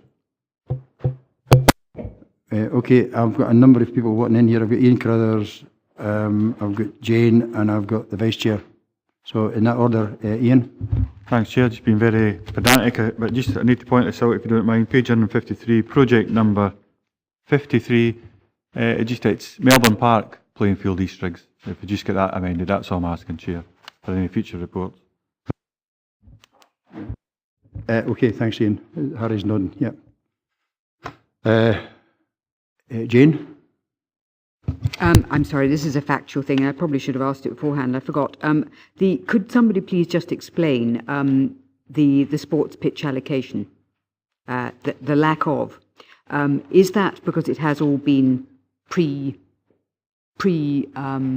set and used against one particular project? That was in my mind, that I think that did happen through council decision. Don't get me wrong, council decision, but I just want to be clear that there is no allocation for any other sports pitches up until 2021. I might be right, but I think that transferred to Civil, didn't it? Yeah, it's a Civil responsibility. Yeah. Yes, Chair, that element of the land asset class is administered by Civil. So it's simply gone to SIPL, is what you're saying. Thank you. Vice Chair, John. Thanks, Chair. It's just, as I say, you've got to be congratulated for the excellent work it's been done in Burns' statue. I think it's a pretty good job, like, other than the usual negative comments you get on social media. And I'll just say the fountain has been put on hold with economic development. There seem to be quite a lot of questions when the work has got to start to refurbish the fountain. Have we any idea how long that is going to take? Yes, we're in discussions with economic development, potentially to include the fountain in the High Street as part of their High Street redevelopment programme. I'm hopeful, perhaps, that can proceed early in the new financial year. But the first task will be to take it off-site. It needs to be taken off-site and worked on off-site. So it will leave a hole in the high street, but a signal that the work is commencing. Thanks. Thanks. Anyone else? Andrew Wood? Thank you, Chair. It's actually coming back to 53 with the East Driggs playing field. The drainage cost at 65,000. I take it that's a fairly accurate quote that you've got in there. And if it is, I know that Councillor Dempster and myself got a quote for Wallace Hall playing fields at 300,000. Why is there this discrepancy? Well, it'll depend on the work that's required in the playing fields. This budget amount relates to, I think, a quote that was received a couple of years ago, and we are engaging with the community group locally in terms of working with them to include the drainage in a larger programme, which they're seeking funding for. So I think the indicated cost of the drainage works now is about 75,000. So it's, as I say, part of a larger programme, but clearly the site conditions in any one playing field can't be used as a gauge of how much it will cost elsewhere. Anyone else? No.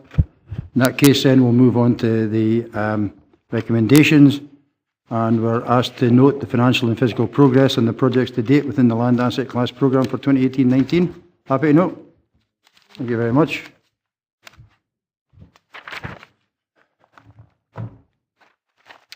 We move on to item 11, community facilities review.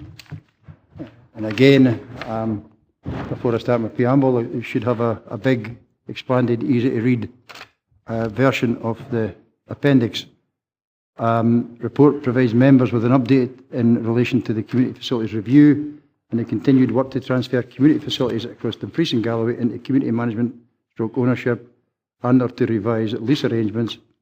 Karen, again, will take any of the questions, and Harry's there with her.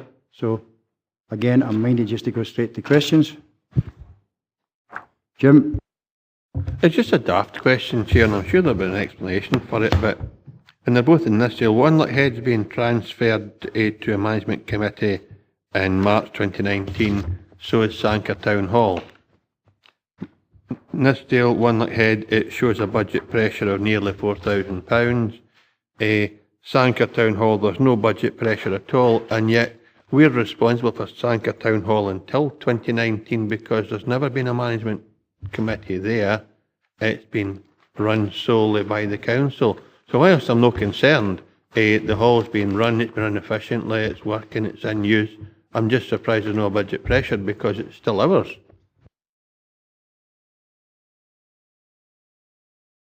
Just give him time to check.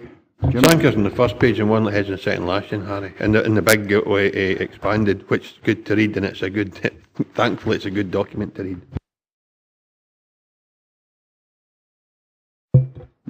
There was no anticipation of a budget saving during 2018-19, so the saving is anticipated to be achieved by the end of this year. Okay, you all right with that, Jim? Yeah, Sean?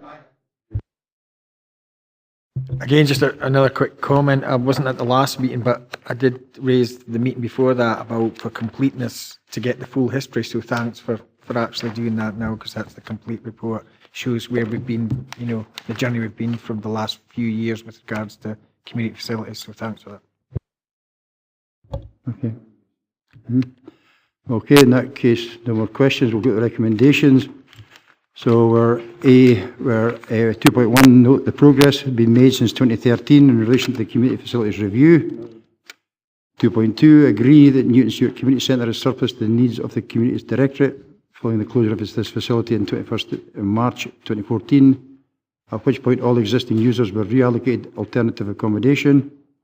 2.3, agree that Applegarth Hall is surplus to the needs of the Communities Directorate, following confirmation from the Hall Management Committee to terminate the Standardised Management Agreement. Note the progress which has been made with the 8 properties within the 2018-19 Community Facilities Review.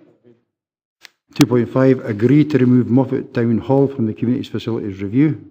We agreed. 2.6, consider the progress which has been made to date regarding the 9 properties within the 2019-2020 Communities Facilities Review. And 2.7, agree to receive a further progress report in the January committee. We've agreed. Thank you very much, everybody. We'll move on to item number 12, inclusive play projects. This council is committed to improving the play facilities across our region. We have continued to fund the delivery of new inclusive play projects across the region. The report outlines the outcome of the consultation on the development of 4 further inclusive play areas and to consider the community groups / organisations able to lead the developments of play areas. Karen, again, and Harry are here to take any questions on the report, and I'm just again minded to go straight to questions from members. Jim? Thanks, Chair. As far as the recommendation goes in 2.2, we note the capacity and capability, and 2.3 to agree the locations. I'm happy with the one in Upper Nithsdale. If you go to page 186, it talks about work in partnership with the Kilham Development Trust. I watch them working on a regular basis. They have an innovative approach to dealing with local issues, and the partnership working with the council already. So it's something that I would certainly support, that we work in partnership with the Kilham Development Trust. I have a question though, and an observation. If you go to page 194 and you look at table 1 and table 2, Upper Nithsdale has nearly double the respondents everywhere else. And I don't know, my question is this indicative of a larger proportion with disabilities living in this location, or is it simply the number of respondents? And if it's a larger proportion of people with disabilities in that particular area, is that linked to poverty, deprivation or such? Is that something we could maybe explore? Because there must be an explanation as to why there's an excessively high number. It's either because folk were enthusiastic in the engagement that our staff conducted in relation to inclusive play parks, or there's an issue, a bigger issue about people with disabilities in a particular area in the region. The other thing is, there was a discussion on the previous play areas about the cost or the toilet provision, and we've chosen Kirtland Drive, which is next door to the Hillview Leisure Centre. Might there be some way that the council, in partnership with the Development Trust, can utilise the toilet facilities in the Hillview Leisure Centre rather than constructing a brand new set of toilets adjacent to a building that has toilets, because that would then free up a bigger resource for the kind of equipment that we'd be hoping to install. And lastly, there are 3 distinct communities up the road, and whilst we've coupled it as Upper Nithsdale, it is Kilham, Sank and Kirkconnell. The communities treat themselves as individual and unique, and I'm sure we would want to do the same, but that's just an observation. Happy with what's been proposed, and I hope that we do look at toilet provision and explore, if no this department, someone else explores the large proportion of responses, whether that's relative to the large proportion of disabled people, or whether it's simply the enthusiasm that the local folk demonstrated in engaging in the consultation process. Before I let Harry come in, Jim, you're absolutely, I take the points you're making, and I mean, this is a journey, this isn't the end. You know, we've a commitment, and I would suggest we would, we can't make a budget commitment at this stage, but we would think that this is us only a part of the way around a journey throughout the region, explain these things. And there's also precedent, of course, because we've got toilets in partners right next door to the one in Dumfries, for example. So your point's well made, and I'll let Harry come in.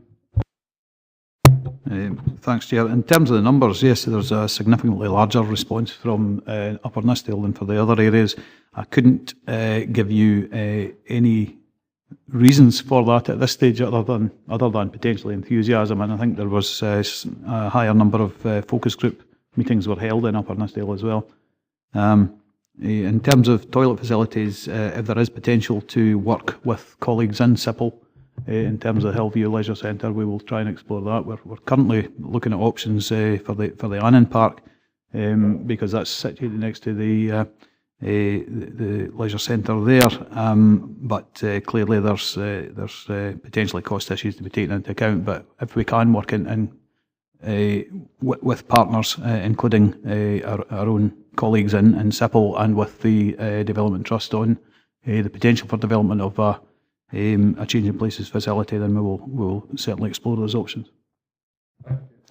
Okay, I'm just keen to, it's the same point thing Sean was wanting, and I don't know what this to become a debate about Upper Nithsdale, because this is a whole region thing, and there's 4 areas, so we need to give them all due consideration. But I take the points and they're all relevant. So Sean, do you want in first, and then Andrew? Yep. Chair, believe you me, I have no intention of just sticking to Upper Nithsdale, Sanker, etc. Whilst I like it, it's not really my main interest. So my point is just to pick up on what Jim says and what Harry said as well, though, with regards to, I do think there is an opportunity to work closer with our colleagues in SIPL with regards to the sports and leisure facilities, because we have the same problem with the Annan one at the moment. And obviously the building there, that's at the sports and leisure area there, they don't seem to have a budget, but they're not DDA compliant. So the all-inclusive toilets are quite an expensive aspect of the scheme. So if there's any way we can kind of get some more joined up working, because we're trying to, in the Annan project, we're trying to actually liaise with our colleagues in sports and leisure. But at the end of the day, it shouldn't all just be communities putting forward the funding. I think if we're going to improve their facilities, then they need to identify funding, or the 125,000 that's allocated would be swallowed up, just making improvements that maybe the council should be doing anyways. Sean, I think that's a really valid point, and I think I'd like to stress here now the political direction for Derek and the whole team here is that we would expect them to be working with the other council, because we can't deal with things in isolation. Absolutely, we have to look at the whole. So your point's really well made, and we'll be speaking. John, I'll speak to Jeff Lever, but EEI comes into this as well. It's a whole council thing. This approach should be, and we'll make sure that all the directors and all the directorates are aware of what's happening and where we could potentially share facilities and stuff like that. So your point's really well made. Can you kind of leave that with you, Derek? No, thank you, Chair. Welcome the direction. Thank you. Thanks. Okay. Andrew? Thank you, Chair. It was really just to concur with my fellow councillor, and I like the eloquent way that he put it over. However, I would also like to add, though, I have a concern about Wanlick Head, in that the scoring process, there is no scoring for Wanlick Head. And the reason I raise this is that Wanlick Head is in the process of hopefully land buyout, and they have a work programme in place, and one of the features within that work programme is such a park, and I wouldn't like that to go against them in any shape or form. I think your lobbying's heard and understood. Yeah, okay.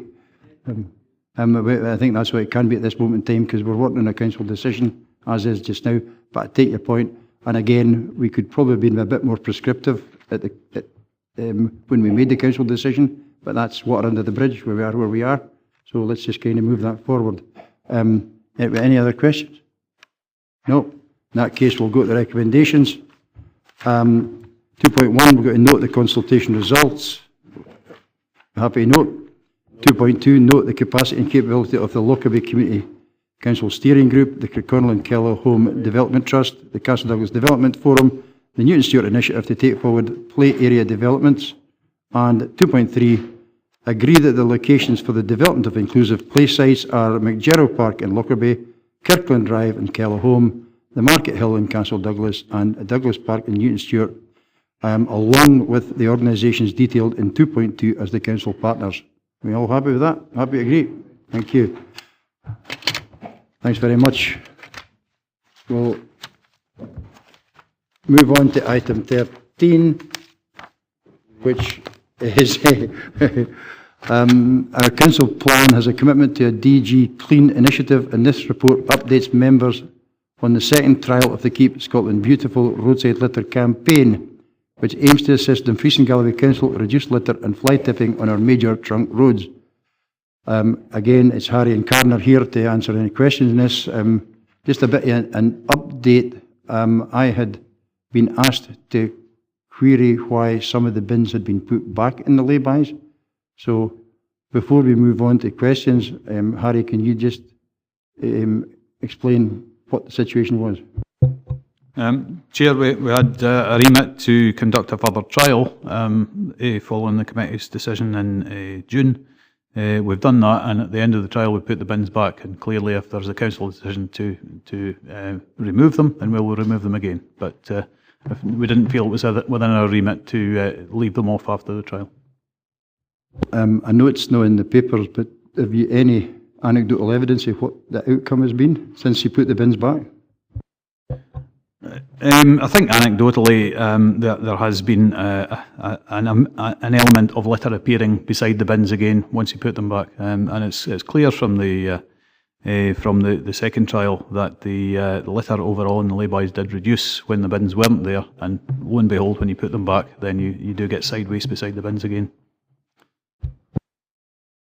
So we're up for questions?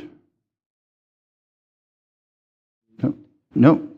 John Young. Thank you, Chair. When the bins are removed for a second time, will they be replaced by signage, or will the lay-by be left clear of everything?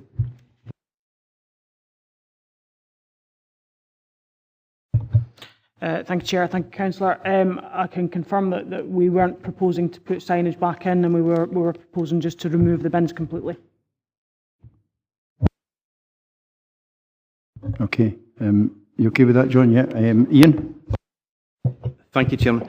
I still have some concerns about the removal of bins, although the evidence is how it's shown and we've got to accept that. There's certainly a varied success rate, it would appear, ranging from about 70% reduction in Wigton to a 25% reduction in Stewartry, according to the figures here.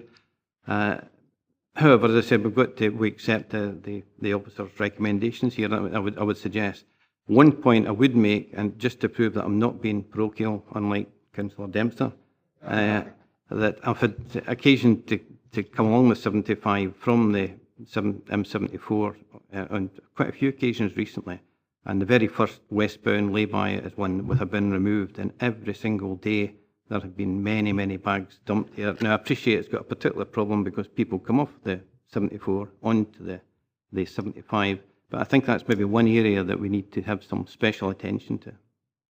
I agree, Ian, and signage and things like that. It's actually quite interesting because that's the big lay-by that lorries tend to use a lot, and it's pretty similar to the situations we've had reported from the Annandale councillors about the 74M, or the old Drove Road that used to be the main road. I think that seems to be a perennial problem there. But you're right, and I'm actually wondering here if there's the second or the third 2.3 is actually to agree to take things forward here today. I'm actually wondering if there's a way we can actually expand this signage stuff and good behaviour, and I'm thinking here of even inviting some of the big corporate bodies whose customers tend to be bad at chucking things out their car windows, for example, to sponsor some of the signage.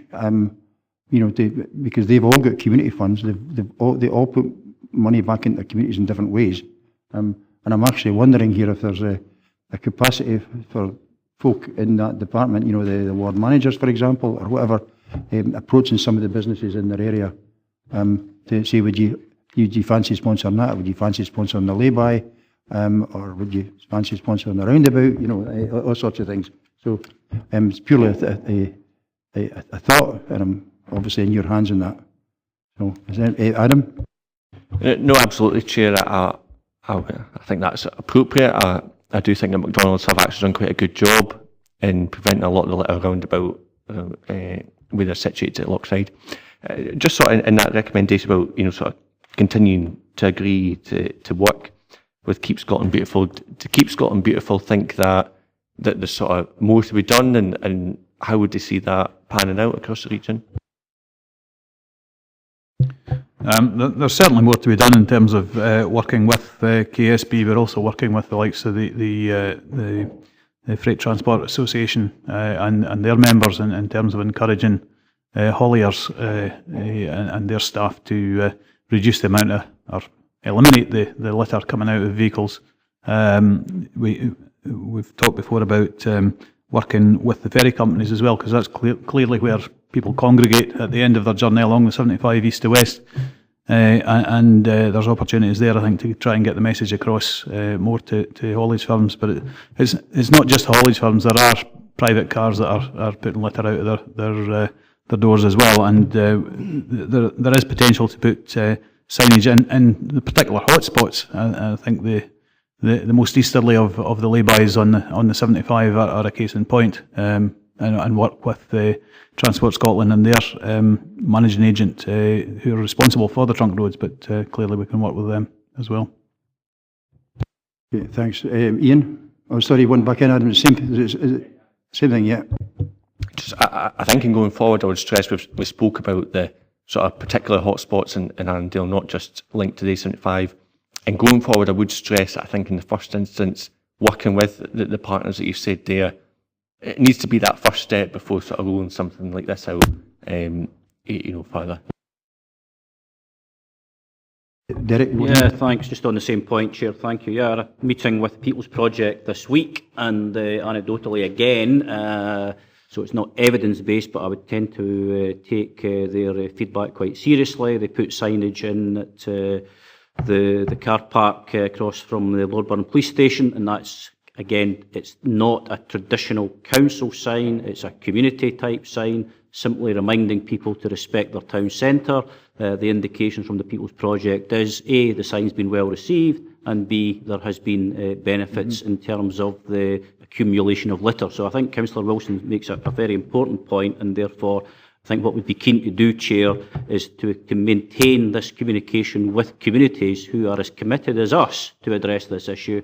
And therefore, I think we want to be innovative and creative, ensure we get the signage, but actually the signage being very much let's say, council and very much community-driven, to give it that local sense that it's actually our community that you are littering, and therefore it's very helpful feedback, and we'll take that on board, Chairman. Thank you.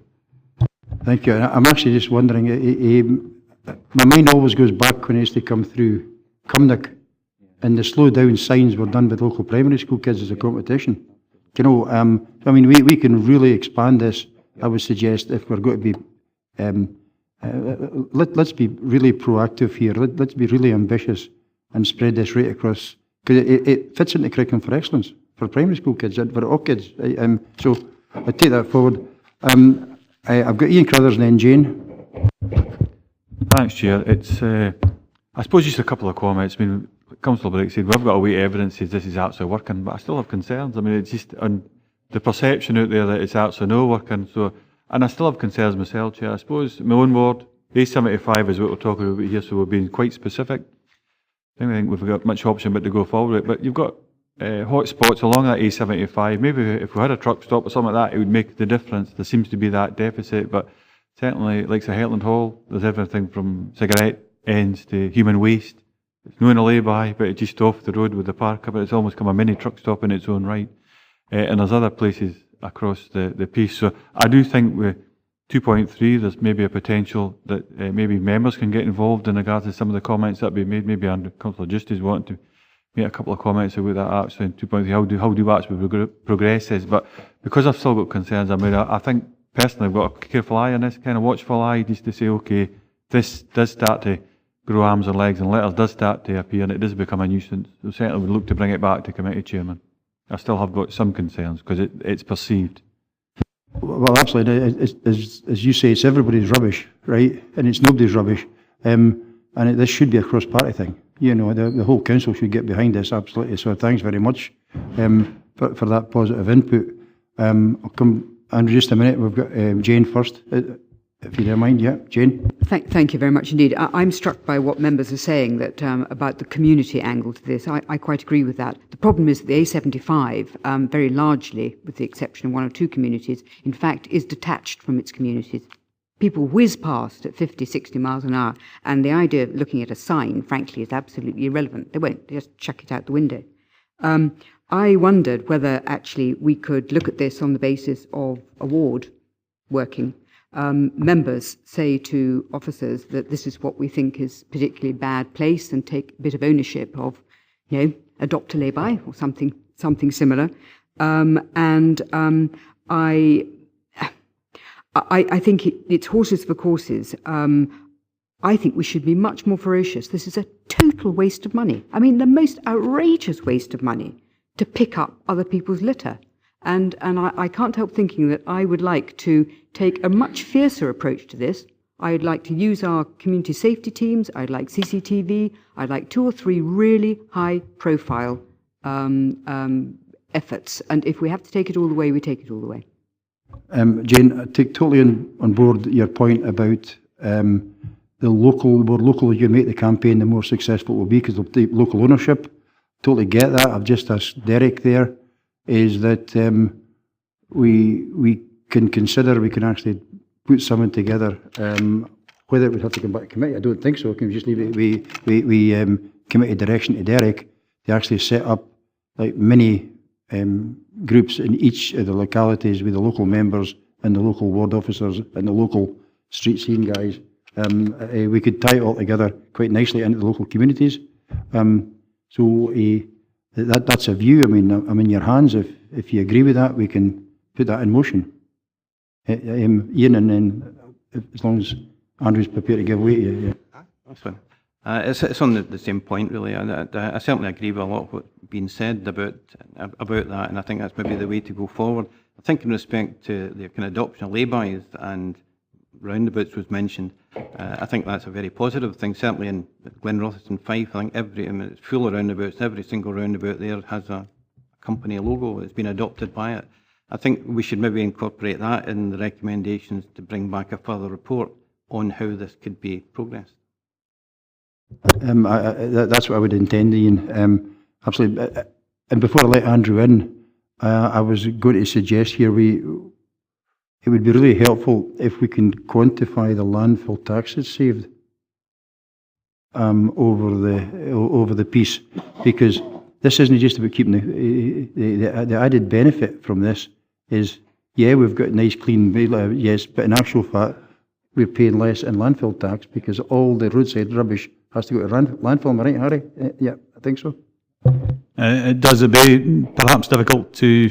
We can clearly try and extrapolate from the reduction in the bags lifted, but clearly the litter is being disposed of somewhere. So at the end of the day, the drivers, you would hope, are putting their litter in bins at the end of their journey, and obviously that's then paid for by the authority when it's disposed of. Well, I'll give you, because I don't want you to work in a silo, but you know exactly what I'm getting at here is because if we can get the message across, this is good for the community, this is good for the environment, but it also it stops, at least helps to stop a drain on some of the money that shouldn't really need to be spent. You know, it's as simple as that.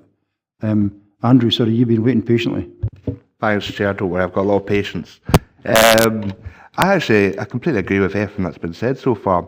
One of the golden nuggets that seems to have came out is how do we not so much commercialise areas such as lay-bys and roundabouts, but how do we make them benefit businesses in D&G, and how do we make it benefit the council? Is it possible for us to make up a service level agreement with a business saying, you adopt that lay-by, you keep it clean, and you get to put a billboard there if you want? I think that's an absolutely cracking idea. I would happily take one from a chip shop.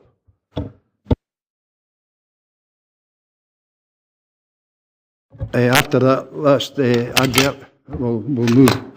We kind of move on, and I'm minded I don't think we have any more questions, have we? So are we got the recommendations? Are we happy to agree the success or the the current campaign outlined in paragraphs 370 to 320. Agree to remove the 32 lay-by litter bins in the 75 following the second successful trial period. And 2.3, agree to continue to work with the Keep Scotland Beautiful community safety team at Children, Young People and Lifelong Learning Directorate, as set out in paragraph 323. And maybe just add in there is find a method of localised campaigns, including ward workers and local ward members and local and very, very localised campaigns, because the public will know better than anyone where the hotspots are. Yeah, okay. So, Ian? Yeah. I think we have to be a bit more specific there as far as the adoption is concerned. Just to bring back a future report on the possibility of adoption of laybys and roundabouts. Yeah, well, that will come back, obviously.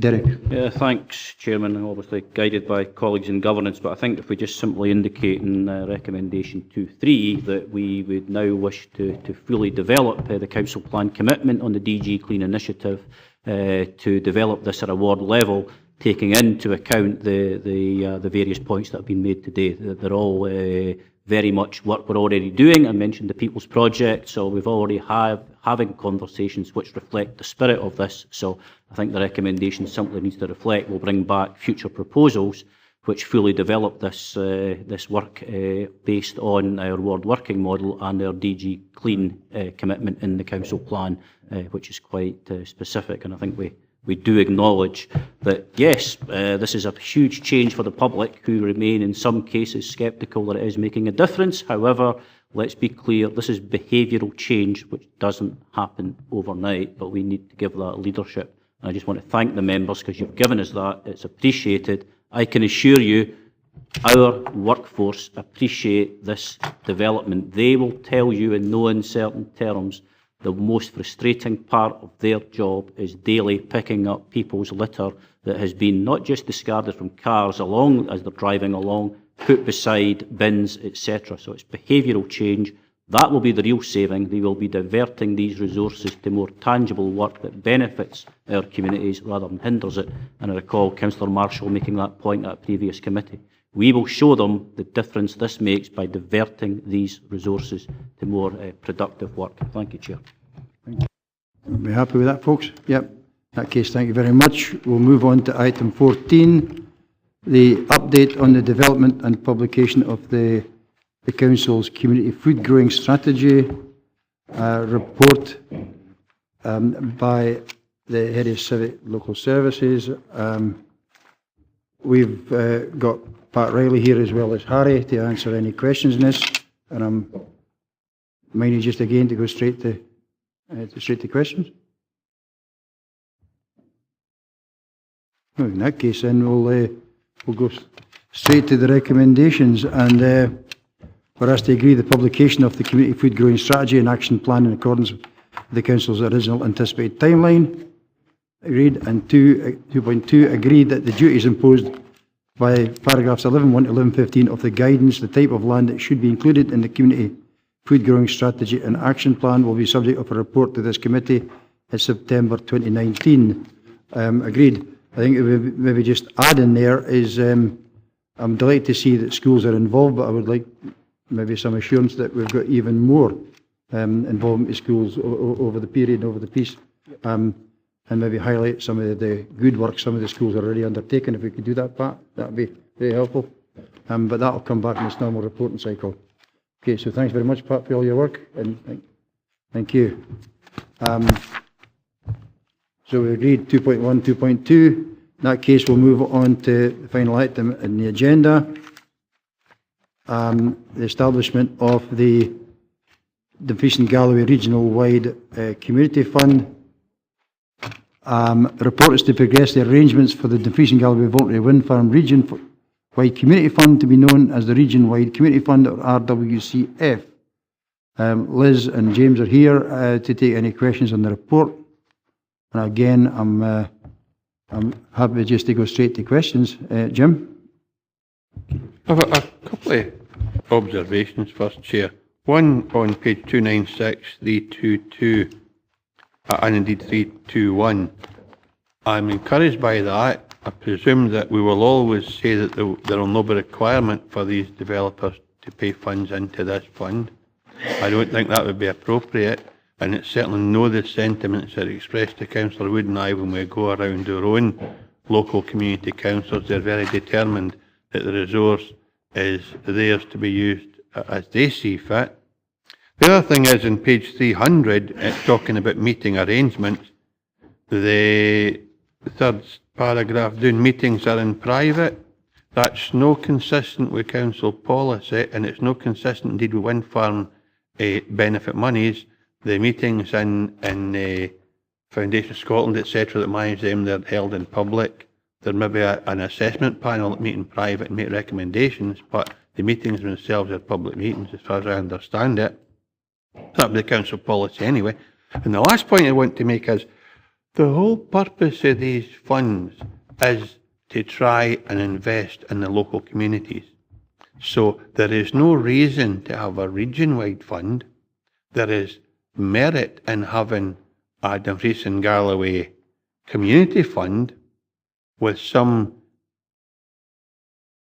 management that the funds that are introduced into the fund, and if a community council fails or a community group fails to be able to manage these resources for whatever purpose, they should be reinvested in the local area, not maybe the local community, but the local area, because some community groups might well accept, and I hate to use my word as an example, but monies from Kirkconnell being spent in Thornhill and Money but they might resent it if it goes to Stranraer or Langham.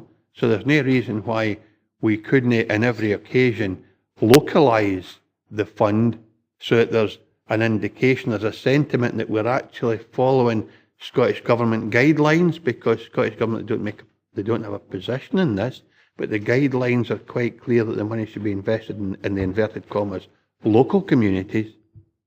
So nothing prevents us to doing that, having meetings in public, making this an establishment of a Dumfries and Galloway community fund, which removes the region-wide aspect of it, and there's a guide to the independent group or board that they should, wherever possible, invest in local areas, and that can be expanded if there's no particular project that fits that purpose. But there should be a set of steps or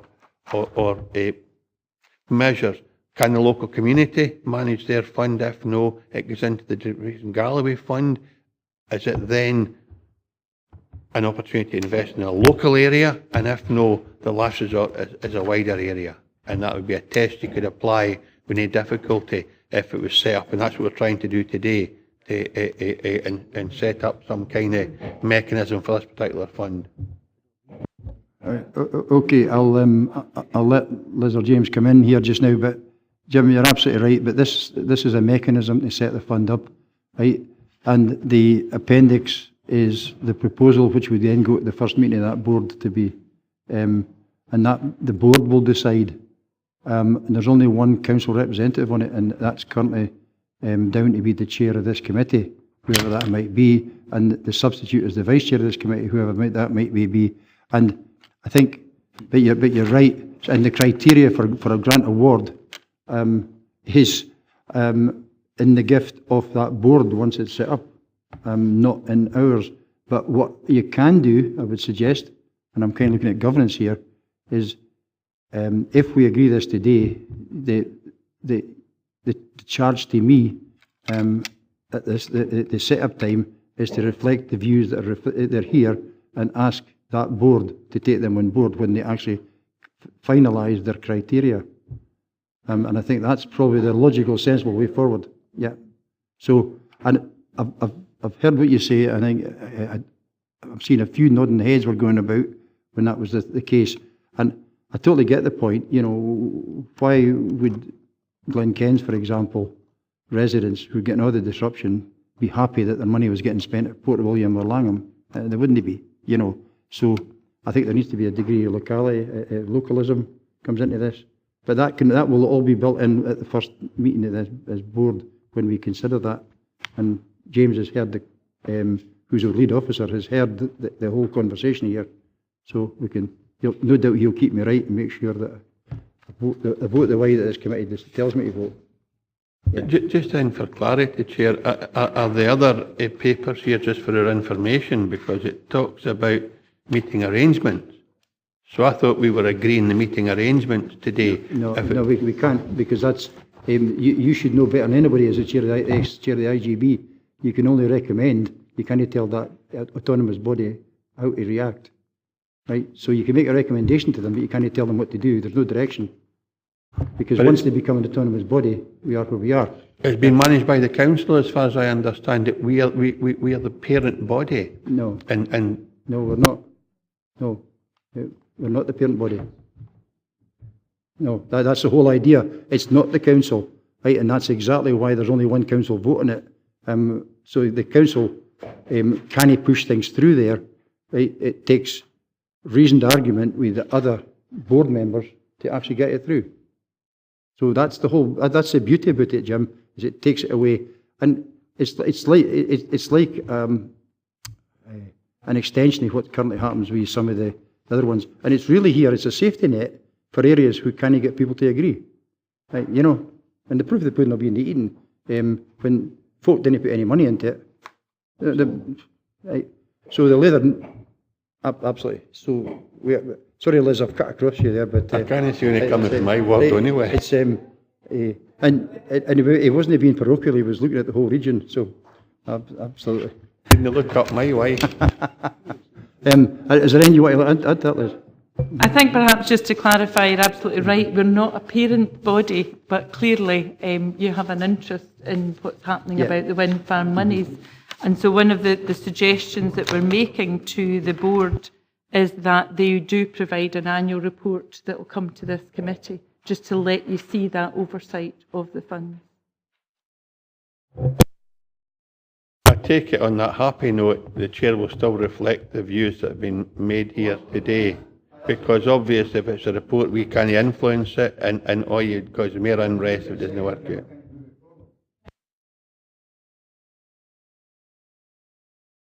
Suggest. So are we happy? Is there any further questions on this? David. Thank you, Chair. After having talked to the industry, it became clear to me that my suspicions were that they could pay a lot more in community benefit if they were so willing to do that. And there's certainly a lot more money that could be harvested.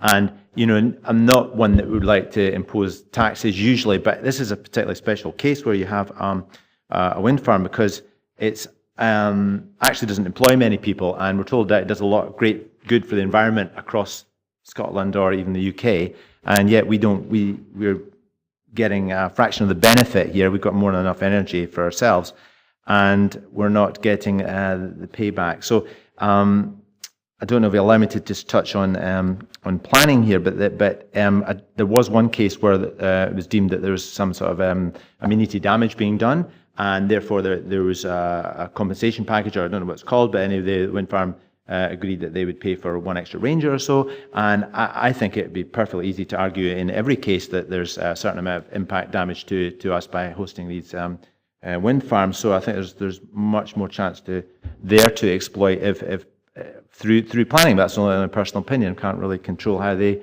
carry out their negotiations, but I'm sure that is the case. I've worked in very similar situations abroad, and there's a lot more to be had there. My question is about Foundation Scotland. Have we had any contact with Foundation Scotland to do with this project here? Because I believe they would be the sort of default partner going forward for a lot of wind farms. No? Not with regard to this particular fund, but there clearly are ongoing links with Foundation Scotland about a wider issue, but not about this specific fund, no. Okay, David, yeah. Is that everybody? Okay, in that case then we'll move to recommendations. 2.1, we'll note the purpose, objectives and remit of the Voluntary Wind Farm Region-Wide Community Fund. A hell of a mouthful. Yeah. 2.2, note that the Council will continue to promote a local fund as the primary option, with the Region-Wide Community Fund acting as a backup. Right? And I would suggest this is one of the occasions where zero KPI means that our other community benefit schemes are actually working, and everybody's acting in harmony with each other. And 2.3 is agree any comments for consideration by the Management Committee for the Voluntary Wind Farm Community Fund. Now, some of that includes, of course, locality and stuff like that, and I'm sure Liz and James have got a note of that, and that will be built into the brief that I get when I appear at the first board meeting for this getting set up, because that's the first order of business, of course, will be agreeing the Constitution and how we're going to do business. So they'll all be taken on board, and I suppose we should report back after the first board meeting, say it's up and done. So we can give you a progress report if you can arrange that, Liz. Sorry? Aye, well,